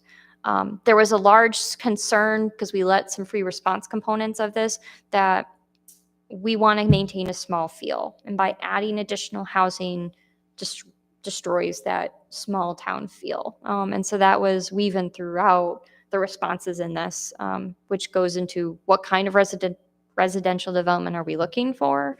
It puts us in conflict with different answers, and I'll elaborate on that in a little bit. Over 50% of the responses did not intend to leave the Elmont community, so that's a good thing in the next 5 to 20 years. If they were considering to be pushed out, some of those elements included the water bills are very high, the local taxes being too high, being overdeveloped, reliability of water and sewer, diversity of restaurants, and more shopping. Those were factors that could contribute to them making the decision to move out of our community. And the last set of questions talked about, again, those 9 different categories asking what was important. And so top to bottom, the most important was enhancement of our downtown. Next was recreational facilities, non-motorized transportation network, and improvement of the community infrastructure and services. And the free response portion, asking of anything issue that should otherwise be addressed, is talking about electrical service line reliability, talking about water lines, not to focus on industrial development, and providing activities for people to do. A few comments, I would say, a minority, but one of the things is there isn't anything for young people to do, like an escape room or some type of activity for them to go and do, and then sidewalks. And so that was the kind of synopsis of our survey. And so when we talk about the future land use map, that's going to be, I guess, one of those overarching things we want to keep in mind. Any questions about the survey? Very informative. I'd be interested to know where the water line reliability comments are coming from, because, Electrical line. no, they said. And water. And Oh, and water. water. And water. And water, yeah. To my knowledge, our water reliability is pretty high. Speaking of electrical, David, what are they doing on the corner of Kidder and St. Clair? They are extending the line from the new substation and hooking into the old substation. That's part of the reliability. And the subcontractor that's working for DTE cut the line last Sure did. week that caused the power outage for several hours. So. Yeah, about 4. Yeah. It happened at 10:52 a.m. because I had to drive into work. I'm coming home from the grocery store and my wife calls me and she says, "We're out of power." And I said, "Oh, okay." And 4 hours later, it comes back on again. So I was wondering what they were doing. They dug that area up pretty good over there. Yeah, they did. Is Yeah. the old power plant going to still be operational? And the For new the one's time done? being. For the time being, yes. For the time being? Yeah. But that's not the permanent plan. I'm actually have a meeting Monday morning with the DTE customer service rep to get more details about the future of when. Is it supposed to help with reliability?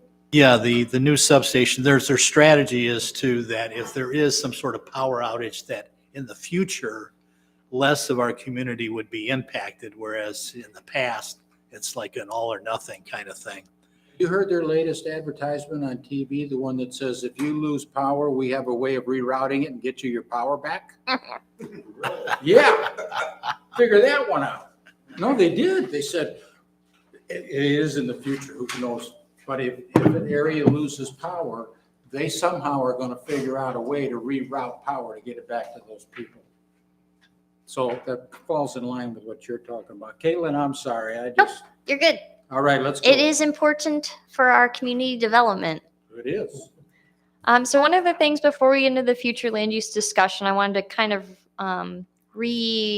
remember is some of our population or demographic information. So our population is about 2,846 individuals. Our median age is 39.2. We're seeing an increase of 75 plus year olds, but a decrease of those who are 20 to 34 years old.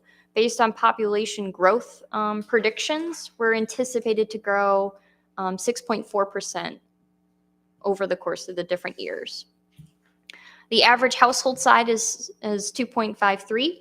Our median household value is 186,784. Our median household income is 62 to 87, and our per capita income is 31,768. From our community standpoint, we're considered more of a bedroom community, and we have commute times of about half an hour. These, the specific numbers that you were rattling off, Yes. is it possible to provide us? So it was provided in previous packets. Okay, Yes. all right, okay. If we kept the previous packet. That's right. Yeah. Yeah. Okay. Some of the housing stuff I'll quickly jump through too. So we have 1,163 dwelling units. When we look at our housing breakdown, 18.6% are 4 bedrooms or more. 78% are 2 to 3 bedrooms, and 3% is 1 bedrooms. So most of our homes are 2 to 3 bedrooms. We have a pretty good spread of specifically our aging of our housing, so that's good over time. If we compare our median house value compared to our neighbors in the county, we're a little bit low from the county. We're higher than Emily City though. And then we're lower than the township by 100,000. When we look at affordability specifically, for our mortgages, everyone's doing a relatively good job. We recommend that you don't spend more than a third of your income on housing. And so over 80% of those individuals meet that metric. They're not spending more than a third of their housing on that. And then only a smaller percentage, probably around 10%, that are a little bit more danger zone. 10% of our housing is considered rental units. When we look at rental unit affordability, it's a different picture. So we have easily 40% that are not meeting that third metric. There are 35% or more of their income is going towards household. So it's more of affordability issues for renters. And if we look at our rental median rate, it's $886 in the village. In Emily City, it's $738. In the village of Romeo, it's a little bit lower than ours at $832. We're more expensive than the county average, which is $840. So we do have some potential affordability issues that way. I think those are the main parts that I'll refresh us on. And turning to your packet, I think it's up here. All right. So the initial map that was provided is essentially taken from your original master plan. So what I did, I'm not starting over. I'm essentially looking at what you previously did. And then what I did was I zoomed into a bunch of different properties, and that's what the blank and question marks are. And so when you look at the smaller cutouts, those are overlays of the aerial of ones I'm not sure about. So looking at our single family residential, then we have our mobile home park. We have multiple family, our commercial, which is outside of our downtown. And then we have our downtown district and industrial. We do have a public specific classification that doesn't have a specific zoning classification.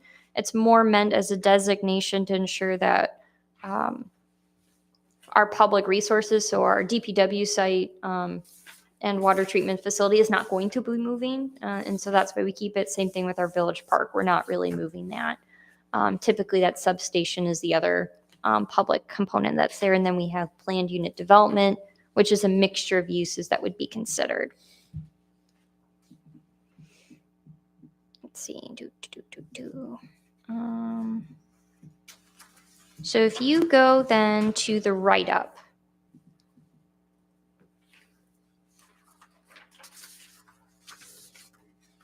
Um, 26.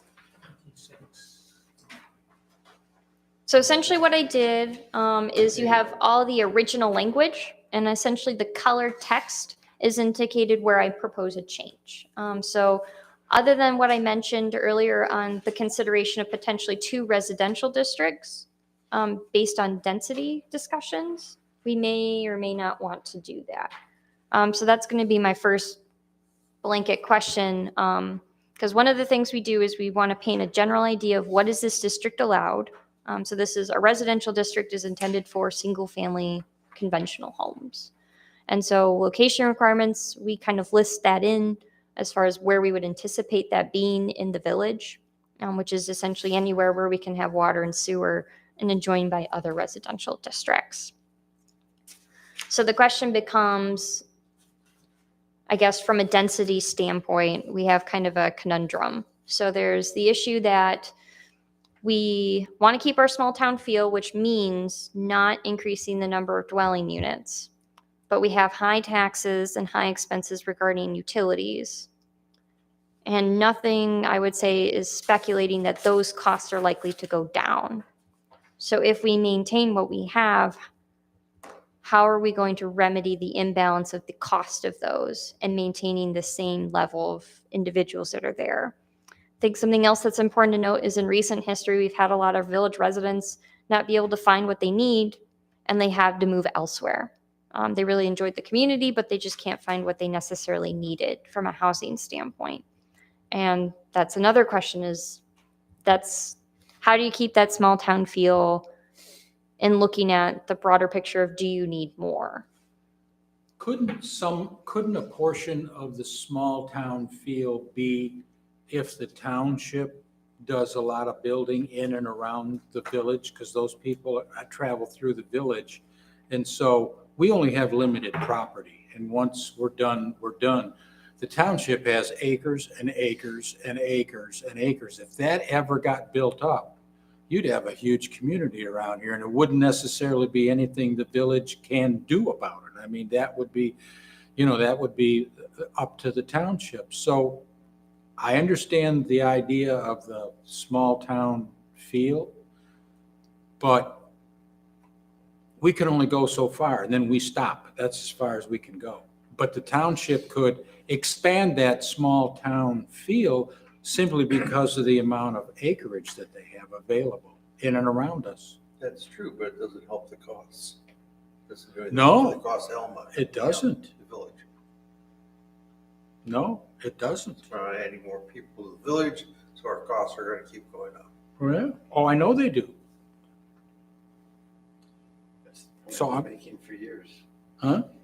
The point I've been making for years, because it's been a theme for many in the community that we want to keep it rural, small town, don't want a lot of growth. We had some council. I understand that. No growth.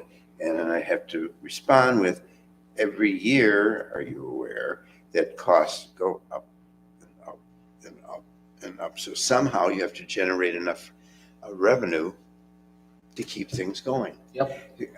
Interesting enough, what is generally considered a very successful community, Bruce Township, they're in the hole. They do not have enough revenue to deal with their expenses. And because of poor governance, in my humble opinion, I have something going on with them right now. It's like, really? But that's just a reality. Costs It do is. keep going up Yeah. every year. Yeah. And so it has to be addressed. And that means you have to bring in additional revenue. That's why I was favorably inclined towards growth, building developments that were going to bring in additional property taxes, whatever. And traditionally- I guess what I'm getting at is we're limited in What we can do. in growth. I mean, Yep. we can only go so far, and then we run out of property. Well, and that's where, if you remember, and I can bring it up if that would be helpful, when we looked at that existing land use map, where are our actual homes and how many of them are very large lots that if you changed our lot size requirements, you could have several homes.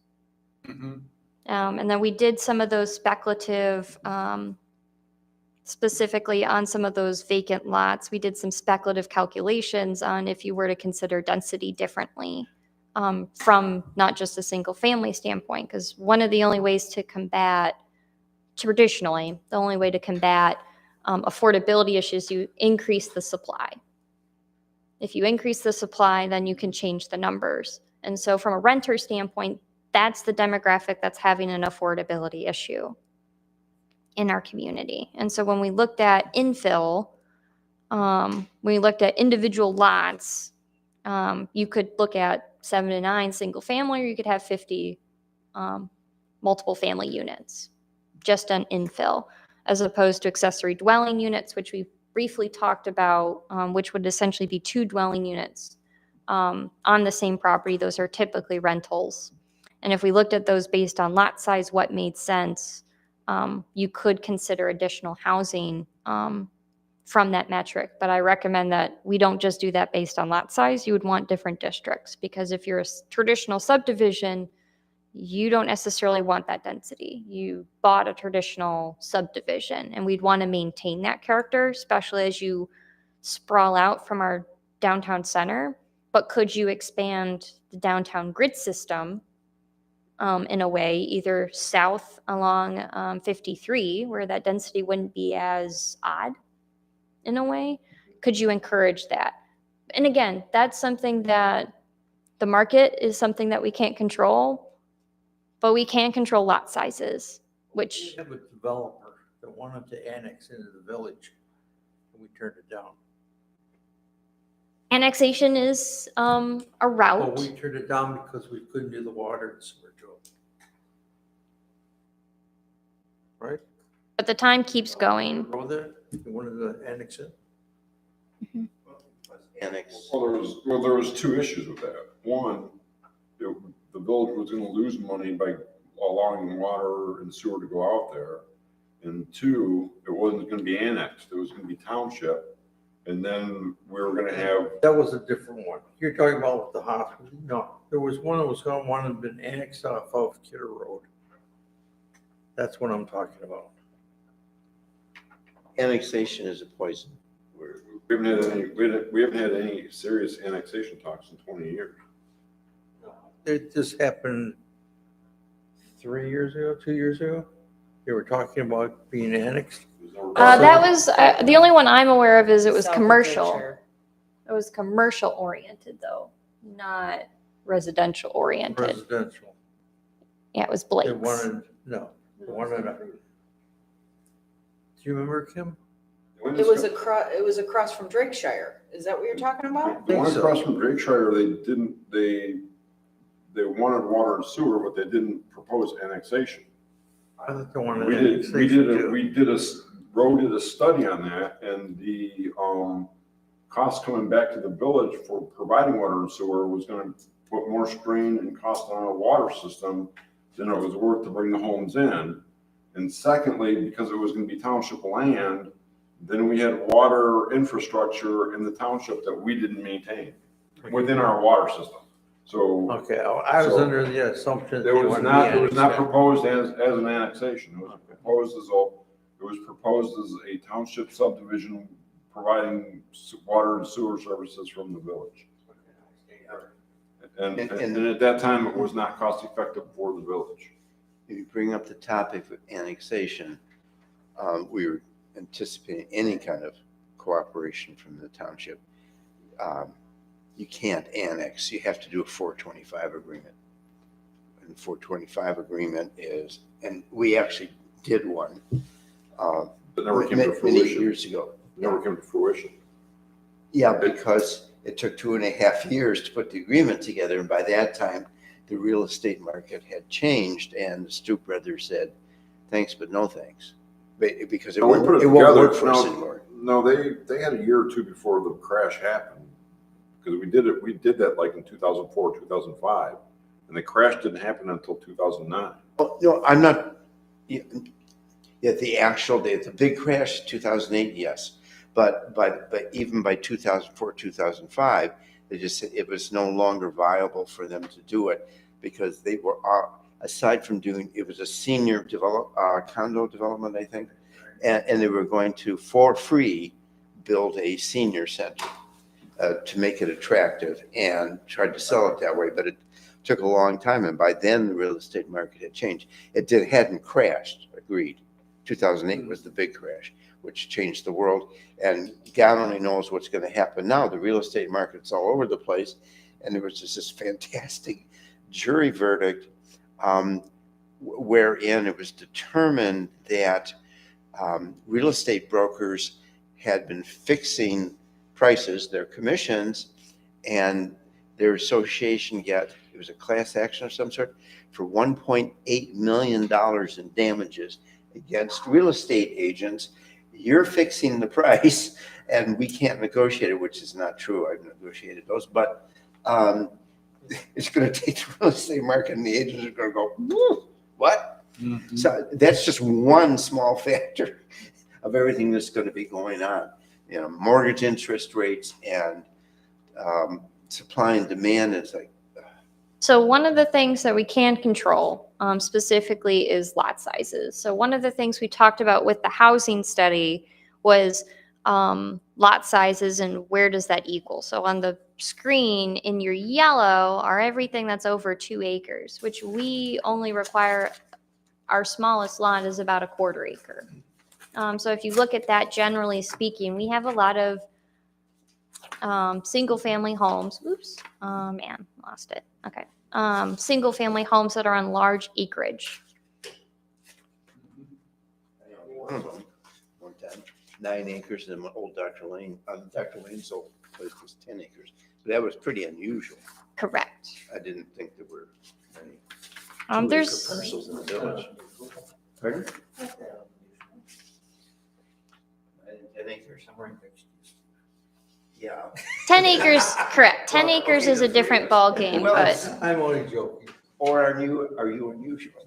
Yeah, I guess I must be unusual, yeah. So what Okay. incentive do you give people, or what do we, I mean, it's nice saying this, but Sounds like something we should be looking at. I guess what I don't understand is that we have existing two acre lots, but they already have a house on them. The only properties we have that don't have houses on them are behind the West Winds and behind Drakeshire, where there's issues with the wetland, wetlands. correct. So if we have existing 2 acre lots, and most of those lots have houses up front of the lots, are we talking splits and then along driveways, or how would that work? Right, and that's something that private property ownership controls what that is. But one of the things you can do is you can change your lot size requirements, and which makes it more conducive for someone to come in, buy the property, and redevelop it. So one of the things that we could talk about is how many of these single family large lots should stay single family, or should they be converted to multiple family? And that's for you to decide as a commission, kind of our general direction. So one of the things, so that's one of, I guess, the big arcing questions is going to be talked about is density. Do we like what we have and we want to generally maintain what we're getting? Or do we want to see a change and provoke a change? That's the big question at the moment, because then I can coach you through what to do. I don't think you're gonna provoke a change though, on existing lot. I don't foresee that happening. I don't know if they could work, and you're concerned about how that would turn out, what the consequence of doing that would be. On the other hand, we're kind of stuck because we can't grow at all, or very, very little way of growth. So if you did something like that, But it if sounds you- like it's something we should be looking at. But you're talking about 2 acre properties. So those 2 acre properties are mostly gonna be going down West St. Clair, your area, or going down East St. Clair, where you have those long backyards with the dipping backyards to the river, which A, are a flood hazard, and B, are not really conducive to putting on a second house. So I think before we even address that, we would want to do a topographical study of how many lots we have and are they actually buildable before we start changing the landscape of how we're property sizing things. And the other thing is you do have some south on 53-2. As you transition into the township, there are several that are still village properties. Those might be in reality, those might be the ones we want to target Correct, and only the ones we want to target. correct. Yep. I wasn't aware of those, so. thank Yep. you. So Yep. I still understand how we target them. So one of the things, so right now, those specific areas are zoned and the future land use has them as single family lots. And so most likely what would happen then is they would be pulled into subdivisions. Now, one of the things you could consider, which otherwise known as the Cherry Street project, which is this dashed one, that's a rural community or rural area behind the West Winds. We don't anticipate that turning based on the current ownership and how that's kind of doctored. So we can put a pin in that. But there's other components regarding a planned unit development where you provide more flexibility of a variety of housing. One of the ways you encourage a property to turn is you upzone. Now, we're not actually taking that step, but what you can do in the future land use map is you can say we're willing to talk about it either being a planned unit development or it being multiple family or it being commercial. And then a prospect realtor or something like that could say, I can see that property being the next home for X. And therefore, I'm going to go then through that formal process to get it rezoned. But it's a harder argument to make if we don't change the future land use map to say that that should be something other than single family. But as I learned, well, that's a catch-22 though, because Yes. as I learned in planning class, the master plan sets what the community standards are, what the community wants. And I guess this is going both ways because they say they want less water bills and all this stuff, but they also want rural community. And as soon as you open up Van Dyke to commercial, you're blowing up the community. So as a planning commission, we have to take a deep think on what standard is more important to the community. If you read the survey, small townism was hammered as one of the higher levels. What would stop me from right now running a road to the back of my property and putting in homes, subdividing it? So you would go through a traditional either site condominium situation, other than, I think what you would hear from the developer standpoint is that the lot size for the home that I want to build, I'm not going to build that because I'd rather build a $300,000 home in the township because of the lot size and different components that they do. Can we change all of those factors? I don't know that we can. But you can allow more density, which could turn somebody to say, well, maybe I will put that in here. What could stop you? You have several million. What Dr. Lane dreamed of his 10 acres and my 9 acres, and putting together like this, and doing exactly that, like that. Something like we could fit like 112 homes or something like that. It would be pretty dense. But to put in the roadway and the utilities, the cost was going to be phenomenal. So it would take a lot of money to do that. Because roads and utilities and man, the cost was so prohibitive. It's like, forget that old dream. And I didn't really care about that so much, but he wanted that. And we took a look at it. We had an engineer come in and a planner and lay it all out. Get a whole bunch of homes in there. It could be done, but boy, it's a very expensive proposition. So you would need someone with a lot of money, like the guy who just bought the movie theater and the medical building. It did close. Oh, good. Yeah. Good. Tuesday of last week, I think. Yeah. Maybe it was Tuesday before that. Yeah, it actually did close. And his property manager's already been out and starting their plans for rejuvenating the two buildings. We'll see what happens. So. All right, otherwise they're going to be here till midnight. Let's go. So I guess the So I guess the general note that I would know is that we want to keep just the one residential. We don't want to look at density increase. Is that accurate?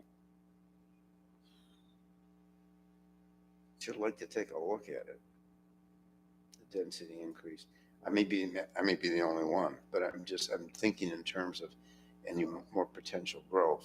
The other thing we could consider, so if you look at the size map, so Devonshire is probably the smaller lot subdivision that we have. Otherwise, most of our other traditional ones are somewhere between about 0.3 acres to about 0.5 acres. There's maybe a few that are about a half acre. But that again, you could consider a difference between a central downtown grid system like situation versus subdivision type situation. That's another way we could do use classifications differently.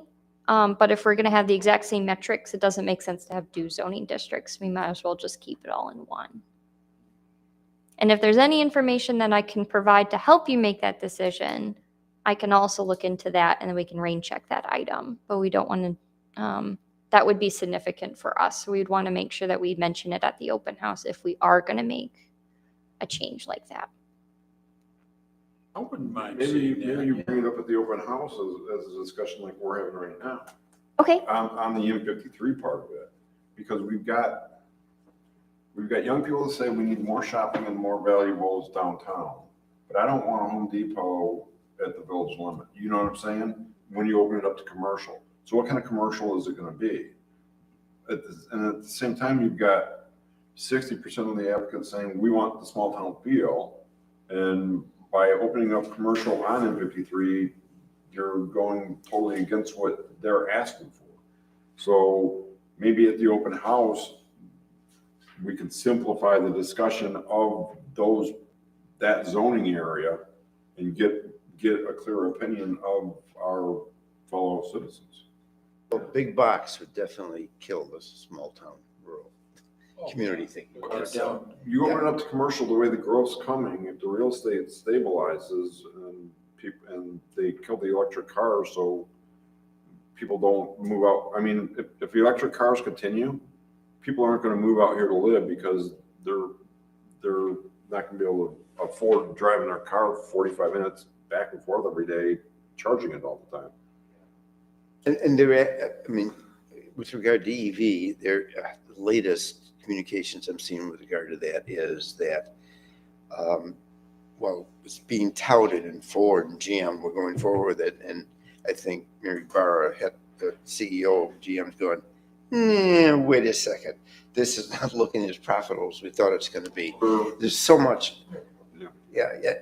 In a community like this, I'm not hearing a whole lot of people saying, I'm driving electric vehicles, I'm charging. No, what I'm saying is For what? if government regulation says you have to have one, which is what the Biden administration was saying a year and a half ago, that by 2035, 80% of has to be an EV. That's all I'm saying. But not get sidetracked again because it's getting late. I would suggest that we go to the open house with this discussion and see what the community thinks. Sure. So just redesign kind of a few scenarios that we talk about south on Yes, 53. I would encourage some level of multiple family in there, not just commercial, because No, exactly. And I would say within the rest of the village, if there's already an existing way to do it, I wouldn't even rezone those areas because trying to put two houses down the hill on East St. Clair makes no sense to me. Okay. That's my opinion. I agree. It's a good idea. So one of the things I mentioned earlier in the meeting is the elimination of our office district. So as far as I know, we only have one property zoned office. And in our future land use map, I want to say we also have one parcel designated as office. I gotta find my map. What would that be rezoned to? I believe that Is one. it like a hybrid? Yeah, I believe that's correct. It's on the north side of the Downtown Development Authority It's on area. the dentist and the, right? Yeah. Mhm. Where's it at? Yeah, Right down by the dentist's yeah, office. dentist, the apartments, Yeah. and then there's Yeah. one parcel that's office. No kidding. Is that the ones that came to us to sell their eBay stuff that one time? I don't That's a recall. house, isn't Yep, it? so there's two. So there's the one that's north of the apartment complex. And then I want to say, I think this is the old PNC building across from Centennial. And that would be commercial now because it's a vet. I think you're right. I think that did get rezoned since this map got updated. So we only have one. I would say zone back, I think, So I think that you would grab, this one would turn into your general commercial, which matches the properties just north of it.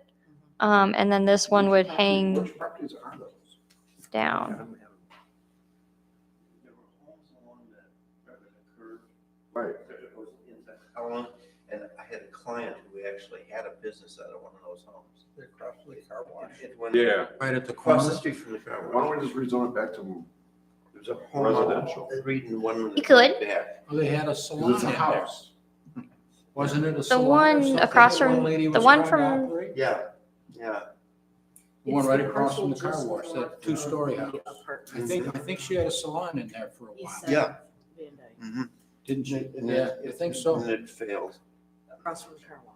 didn't make it. Is there a line in there? There, Is there,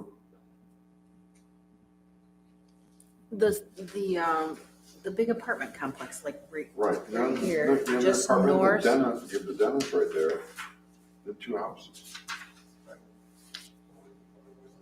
So there's empty land back there somewhere.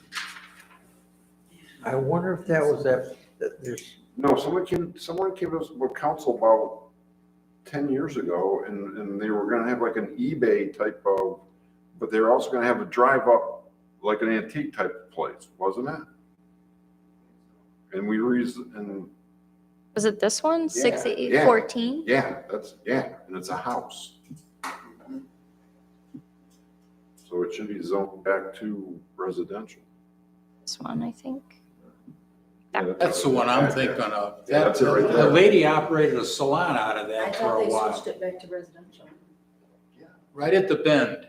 Well, if it- Yeah. I'd say that's residential. That's residential. There's a If it's driveway. not- And then somebody bought it, they were gonna rehab it and flip it right away, Yeah, and if it's- I don't know what happened. If it's not residential, it should be put back to residential. Okay.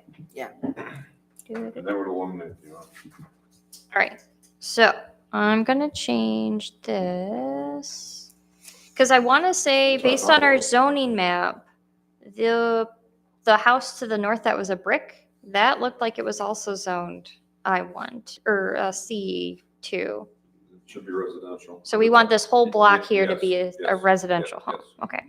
It was a family deal, both those homes.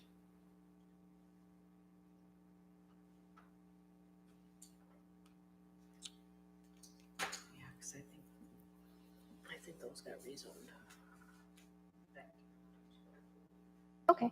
So we just need to like get it back. Okay. Fix it. All right. Can do. All right. Looking at my little cutouts.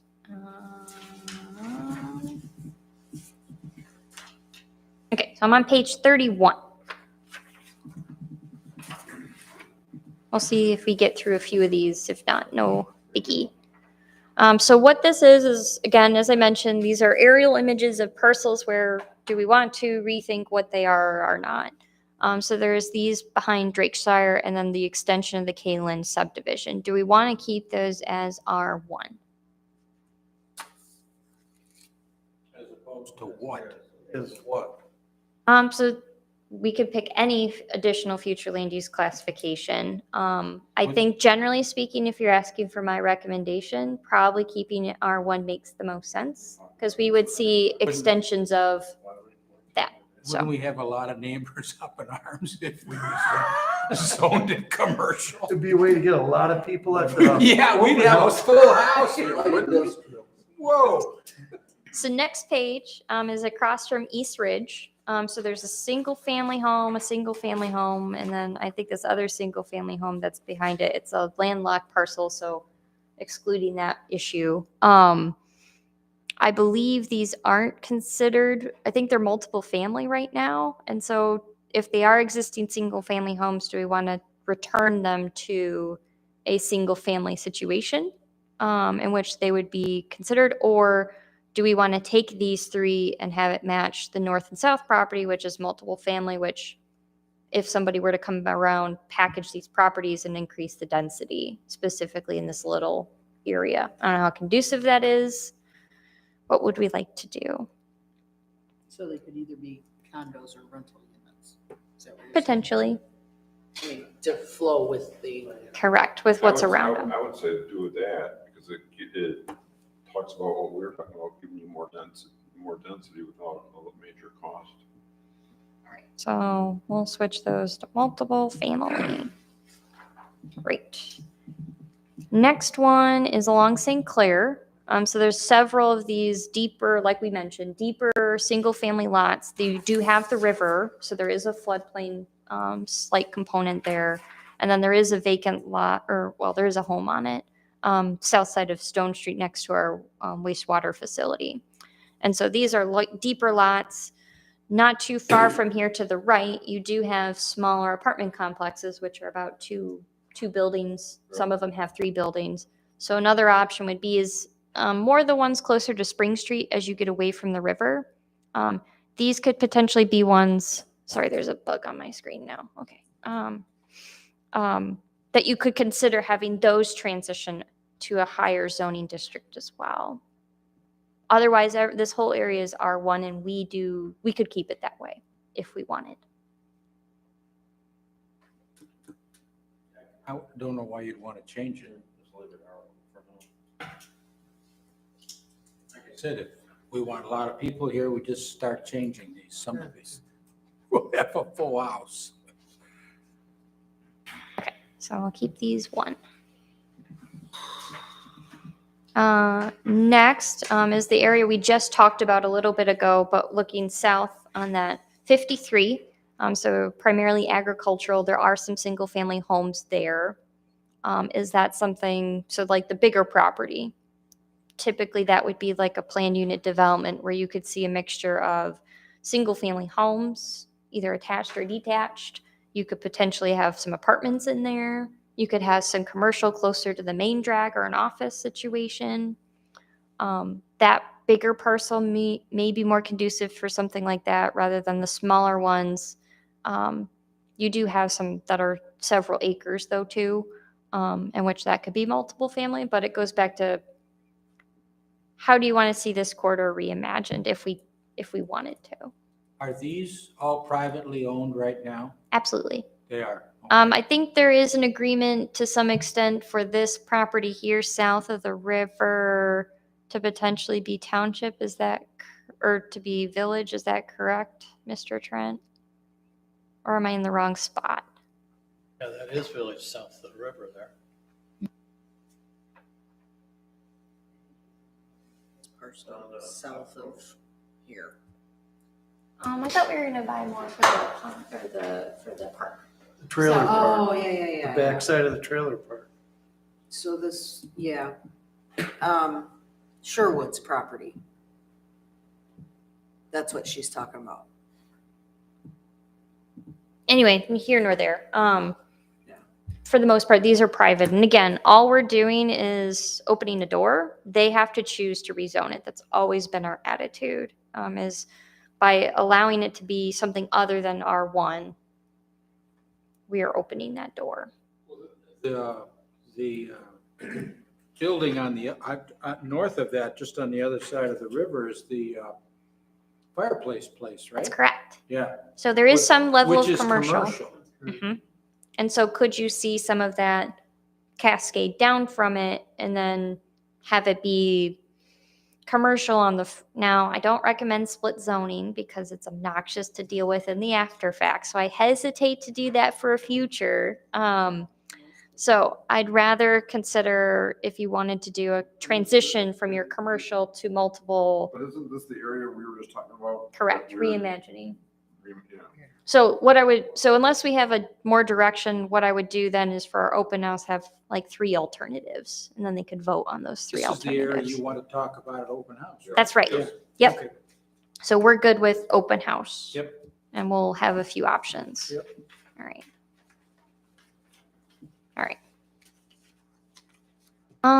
Next is talking about Cherry Street. So we have our industrial, little nook and cranny there of a junkyard. I believe the future land use plan still has it as R1. And so just thinking feasibility wise, typically when you have that level of contamination, you're not going to put homes there. Something the other side of the junkyard on? Don't know. Another type of. Some type of other zoning? Are we talking about that? We might have at one time. Yeah, I thought the same type of zoning that we gave the bells. The PUD, the plan unit development. Yeah, is that what we thought about in there? I mean, we could. I mean, I thought we talked about that, like, I think you're right. I think we Yeah, did. let's We say talked we- about it. We just. yeah, we talked about, that's Yeah. what I'm saying about. Yeah. 4 years ago or something. Yeah, it's too small. About how many acres are there? Let me look at here. So that orange piece is an acre to an acre and a half. That top piece is somewhere between that metric, and I would presume, so you're probably maybe 2 acres, a little shy of that, would be my guess. You're talking about the junkyard's 2 acres? Correct. Okay. Because it is 2 parcels.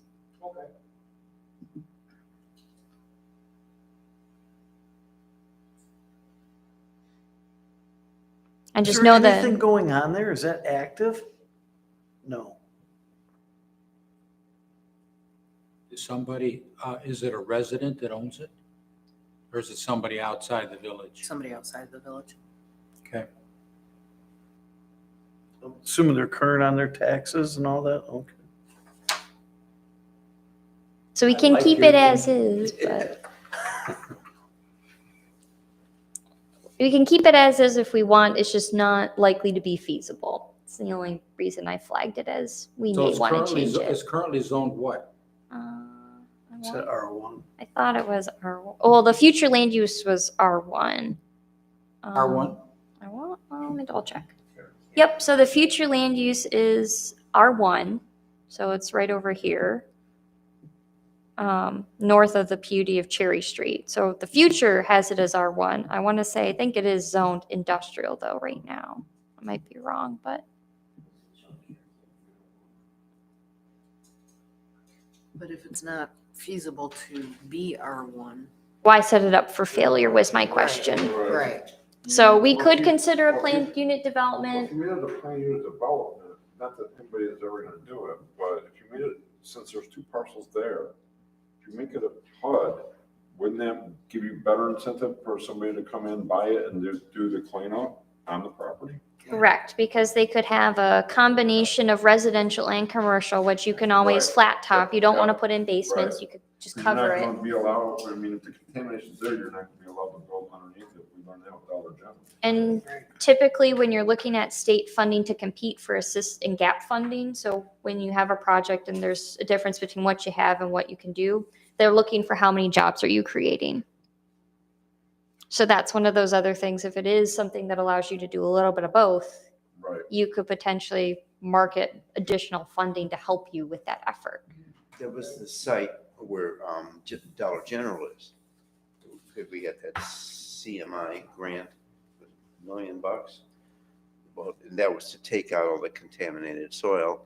And when they were done, said, well, there's still stuff left in there, but you can't put residential on it, and you can't go below the surface. You can do a Cap. cap it with an asphalt lot and build on that. And that's what happened there. That was supposed to be our new post office, which never happened. But yeah, but I guess the question would be, would there have to be cleaning up of the toxic materials there? I would anticipate yes. Mhm. But again, Very expensive. part of the question would become, do we want to open that door or not? Do we want to allow it to be something other than single family, which we don't think would be feasible? You're not hurting anything by making it a PUD. Well, but otherwise it just. Correct. Otherwise, it just sits there useless. Right. Right? All right, so I'm doing PUD. Next one is on St. Clair Street, closer to Jonathan. So I would acknowledge that portion of this property is located along the drain.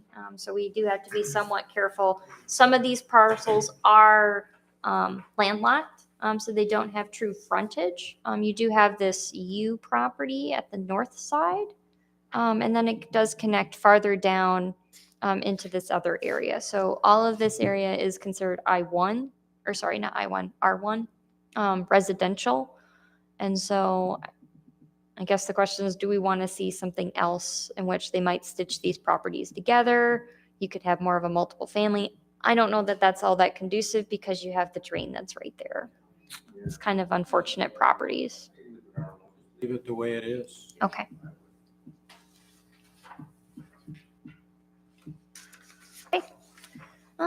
Next ones, larger lots over on St. Clair. So we have these 3 parcels of single-family homes that are large lots that go back quite a ways. So you could potentially see as you transition out of the village, there is multiple family across the street. Do we want to see something different there? Or do we want to keep it single family? There's our 3 properties, Glenn. I know, that's my house right there. Yeah, Dr. Lane, My house. Mary Lane was mine, and then there's yours. Yeah. That's a big We one. could put, I don't know, a couple hundred homes in there. Wow. No. Yeah, you could. Yeah. Mhm. Yeah, Well, actually, it's high density, but Novak said to me, anytime you want to sell. Because he owns right. What do we have it now as, R1? That's correct.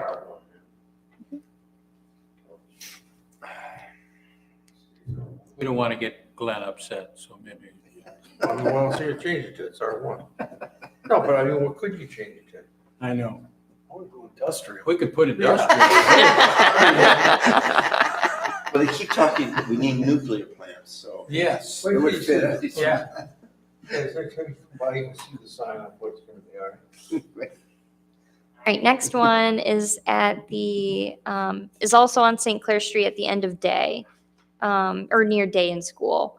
It goes a little bit along the drain that's there, but then you do have some decent amount of space, and then the parcel north of that, you do have some decent space as well. So you do have multiple family around that. So Novak's senior center is just north of this.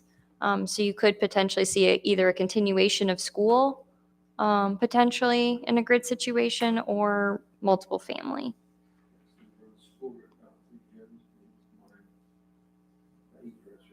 What do we have it as now? I believe that's also R1. That's R1. R1? Yep.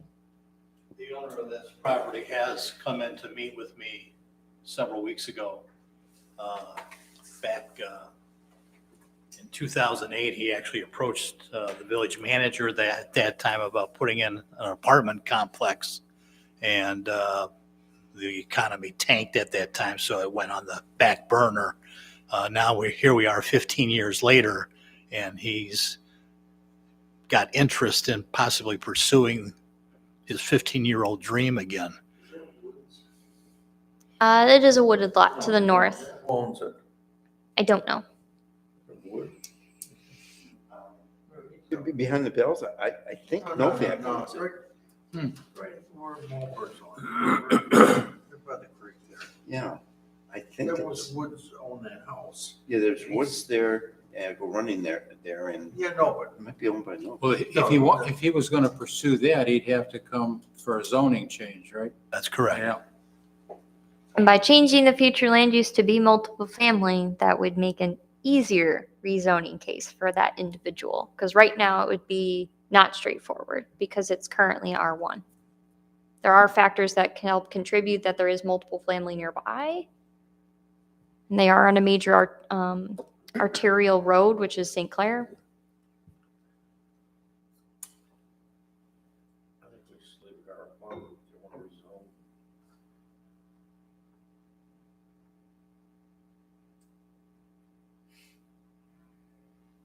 Yeah, I don't see any reason to change it right now, you know.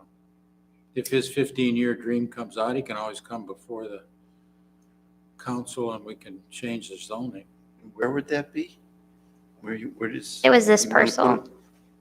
I believe. Page 38. 38. 38. Yeah. Steve, you know where the creek is? Page 40, I think, right in here. At one time, David said 15 years ago, we wanted to put multiples in there. Yeah, there's an open Steve. field there. Yeah, we'll come down, what's it clear? With the bridge right here?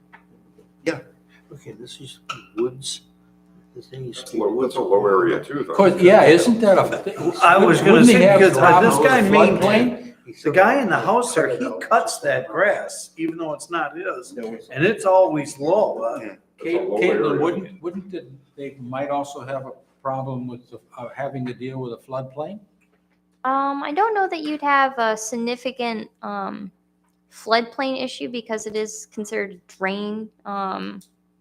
I don't know the topography well enough and the demand in which you would flow that out. It drops because when you. But come- yes, there is a topography change from that Yes. house. It dips down before you go to by the bridge and When you come things. down Yeah. the hill and over the bridge, when you're walking or out in the wintertime, Mhm. there's like a 3-degree temperature change there just from the openness and the dip in the topography there.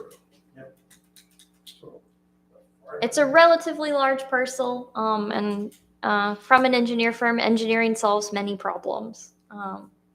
If there's a will, there is a way. I mean, we could leave it the way it is. I don't know if we want to go ahead and change it now. It's more On aesthetic. his if come, you know. It's more aesthetic. Yeah, Okay. just leave it the way it is. All right, next For we're now. moving to the edge of our downtown. So one of them is our lovely park, and then we have behind it, which I believe is owned by the funeral home, another vacant parcel. And so the question is, do you want to see this block remain more residential, or would you want to see the continuation of the downtown, which I think the next one maybe I don't. So then you have the 3 homes south of Mill Street. There's 3 single-family homes that butt up against commercial. And so the question is, do we want to see those potentially convert over to complete the block?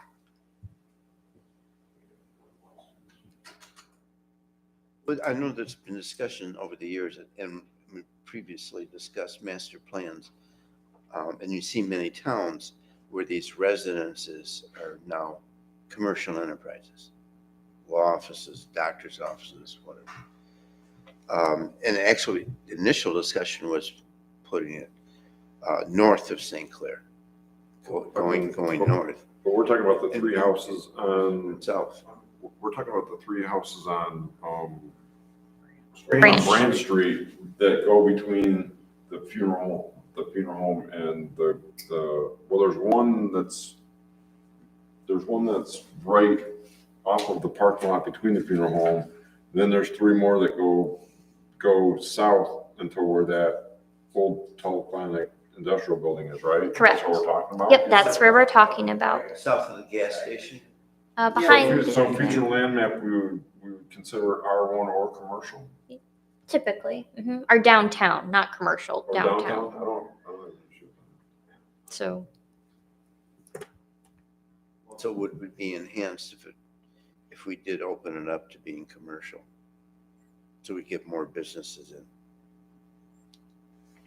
So this block, we would consider that I'm going to call it DDA for my notes. Are we doing actual rezoning of that? Or No, No. we are, Calling- we're just, We're just opening it up. We're just marking it for future, for possible okay, future land. Right, you're not changing anything. Nope. Just got you. We're just trying to dictate possible future use. Got you. so this is Burley Park, which I think we could change to public Yes. Yes. because we're not letting that go. But then we have these 2 vacant lots south of that. And do we want to see that more as a single-family situation or an extension of the downtown? Into the downtown. That's where the overflow from the funeral home, you'll see people parking there. Well, that's, Or the lot behind? Yeah, Yep, yeah. it's the vacant lot. Yes, that's exactly Yeah, right, here, Wilcox. Wilcox Old House used to be. No, but didn't she buy that? Yeah. Yeah. Yeah. And isn't she supposed to pay for that sometime? Don't know? Don't know. But right now, that answer would be no, not without a rezoning. What was that? So the question would be is, do you want to see that increase in intensity or keep it single family? All right, so I'm going to write DDA for there. So the other one that's on this page is by Cherry Street. There's the small multiplex. I think there's like four or 6 units there. And then there's the more vacant field behind it. It is a separate parcel, believe it or not. So the question would be is, do you want to see that also multiple family? So you could almost put the twin of it? Or would you want to see that single family? And it's single family all the way around it, right? Other than to the south. So it's at Cherry and Stone. Right on It's the that corner. little apartment building, it's the Oh, back gotcha, side of the okay, apartment gotcha. building. There's a big oak tree So before you the said sidewalk lot goes away. Behind it I- is currently zoned R1? I believe that's It's a great- correct. Isn't that just part of that person's place? It's a separate parcel. It's actually separate, Yep. but it's like someone's backyard, though, So then, right? Because I don't think there's anything there, is there? No, it's a vacant lot. Backyard. and then there's the big oak tree that stops the sidewalk from continuing. That's somebody's backyard. But then there's a little jug. So if it was multifamily, and we have been discussing over the last couple of years, how there's no place to go, either buying a residence, or renting. Or renting, yeah. So if we had if that was opened up to multifamily, that would be helpful, I would think. I agree. I mean, we had a council member who couldn't find a place to live in Almont, so he had to resign from council because he got a terrific offer on his residence, I guess, in Craigshire, and he looked for someplace else to go, and there wasn't, buying or renting. So, and that you hear that from many different sources. So shouldn't we be looking at the potential for multi? I saw 3 heads nod with you, so I already wrote multiple family. Yep. Okay. I agree. All right. Yeah, it could be. Next one is at the intersection of Church and School and Johnson. So we're north side, I believe. So there's this vacant lot here, more or less, that you have all these single family homes before you get into the DDA area. Right behind the dollar. Yes. Yes, correct. So this is Dollar General over here, the big D. So the question is, this lot, what do we want to see happen there? I know in the past, the village has been approached to put a multiple family situation, like a triplex, like 3 units or something like that.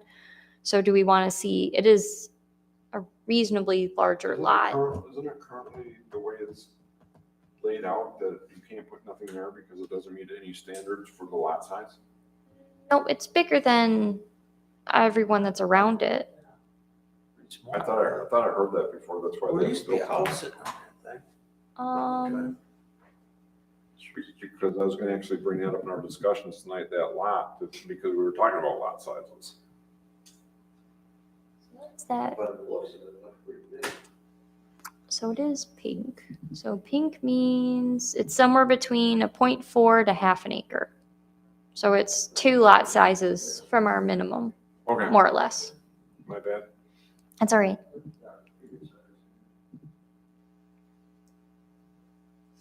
Multiple family is used Could you as a make 2 out trend. of that? It wouldn't be a bad place. Yeah, you It wouldn't be a bad place for multiple families. Yeah, I agree. There again, we're not changing anything. It's just a potential future. We'll have to deal with complaints from Dollar General about people parking in the parking lot. Next, we move to the northern side of the village, where we look at around the mobile home park. So we do have the more or less park area, which, Still thinking of expanding? Yes, the township, yeah. yep. Yeah.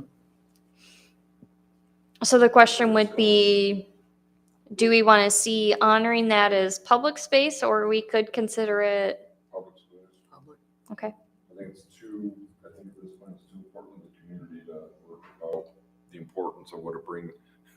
We'll put it this way, going back to the master plan, which we should be following in the survey, everybody's saying recreation. So if we knocked out 2.5 acres of recreation to put in a few houses, don't think we'd be very popular Do the fields get used? Yep. Do they? all the time. Yeah. Yeah. Okay. Ball fields get used all summer, and then in the spring they play soccer, in the fall they play football, flag football. The youth football team, the youth football team uses it. Junior Raiders. Yeah. So if we took that away, where would they go play? Your house. Huh? Your house. My house. Yeah. So- By there every night. But north of there, but south of the or the mobile home park, there is that stretch of property. Right now, it is considered, I want to say commercial. And so the question is, do you want to see that be commercial, single family, multiple family, or potential future park acquisition? That might be a good place for future park acquisition or addition to, since it's right next to what we have now.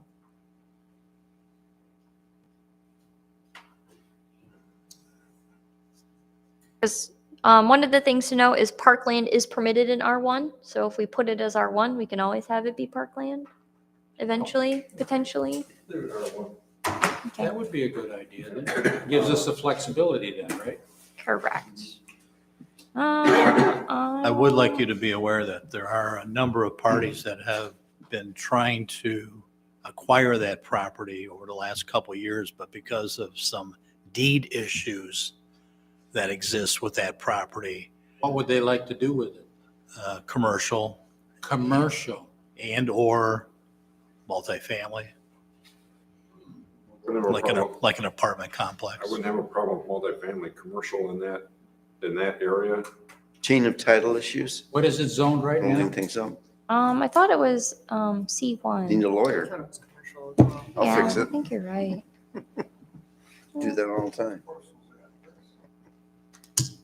I know McNevin, which one isn't she's it? talking Of about. course, what we're talking about now. Juan Isn't that Fende? under McNevin's Field? Express with Charlie The Brown. little. Yeah, it's that little island area. Yep.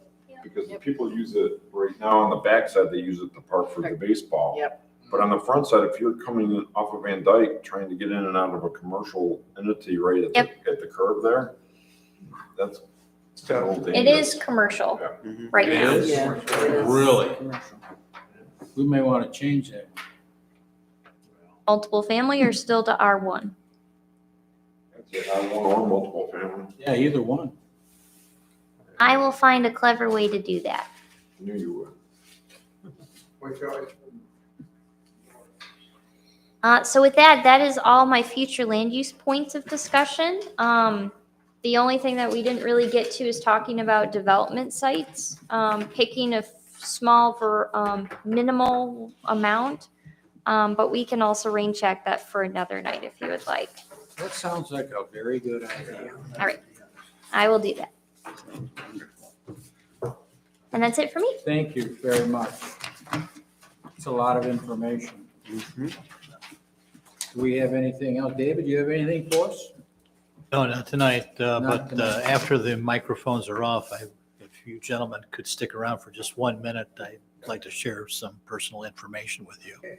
Anything from any of the other members? Then I will entertain a motion to adjourn.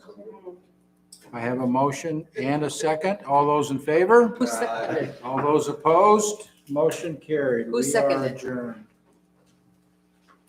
We're second. Who seconded? Okay. I think so. Someone for the I heard it over record. here. Yeah, just give me a name. Just- Yeah, I'll take it then. I think so. You did, I could be You're wrong. second. Mr. Miller.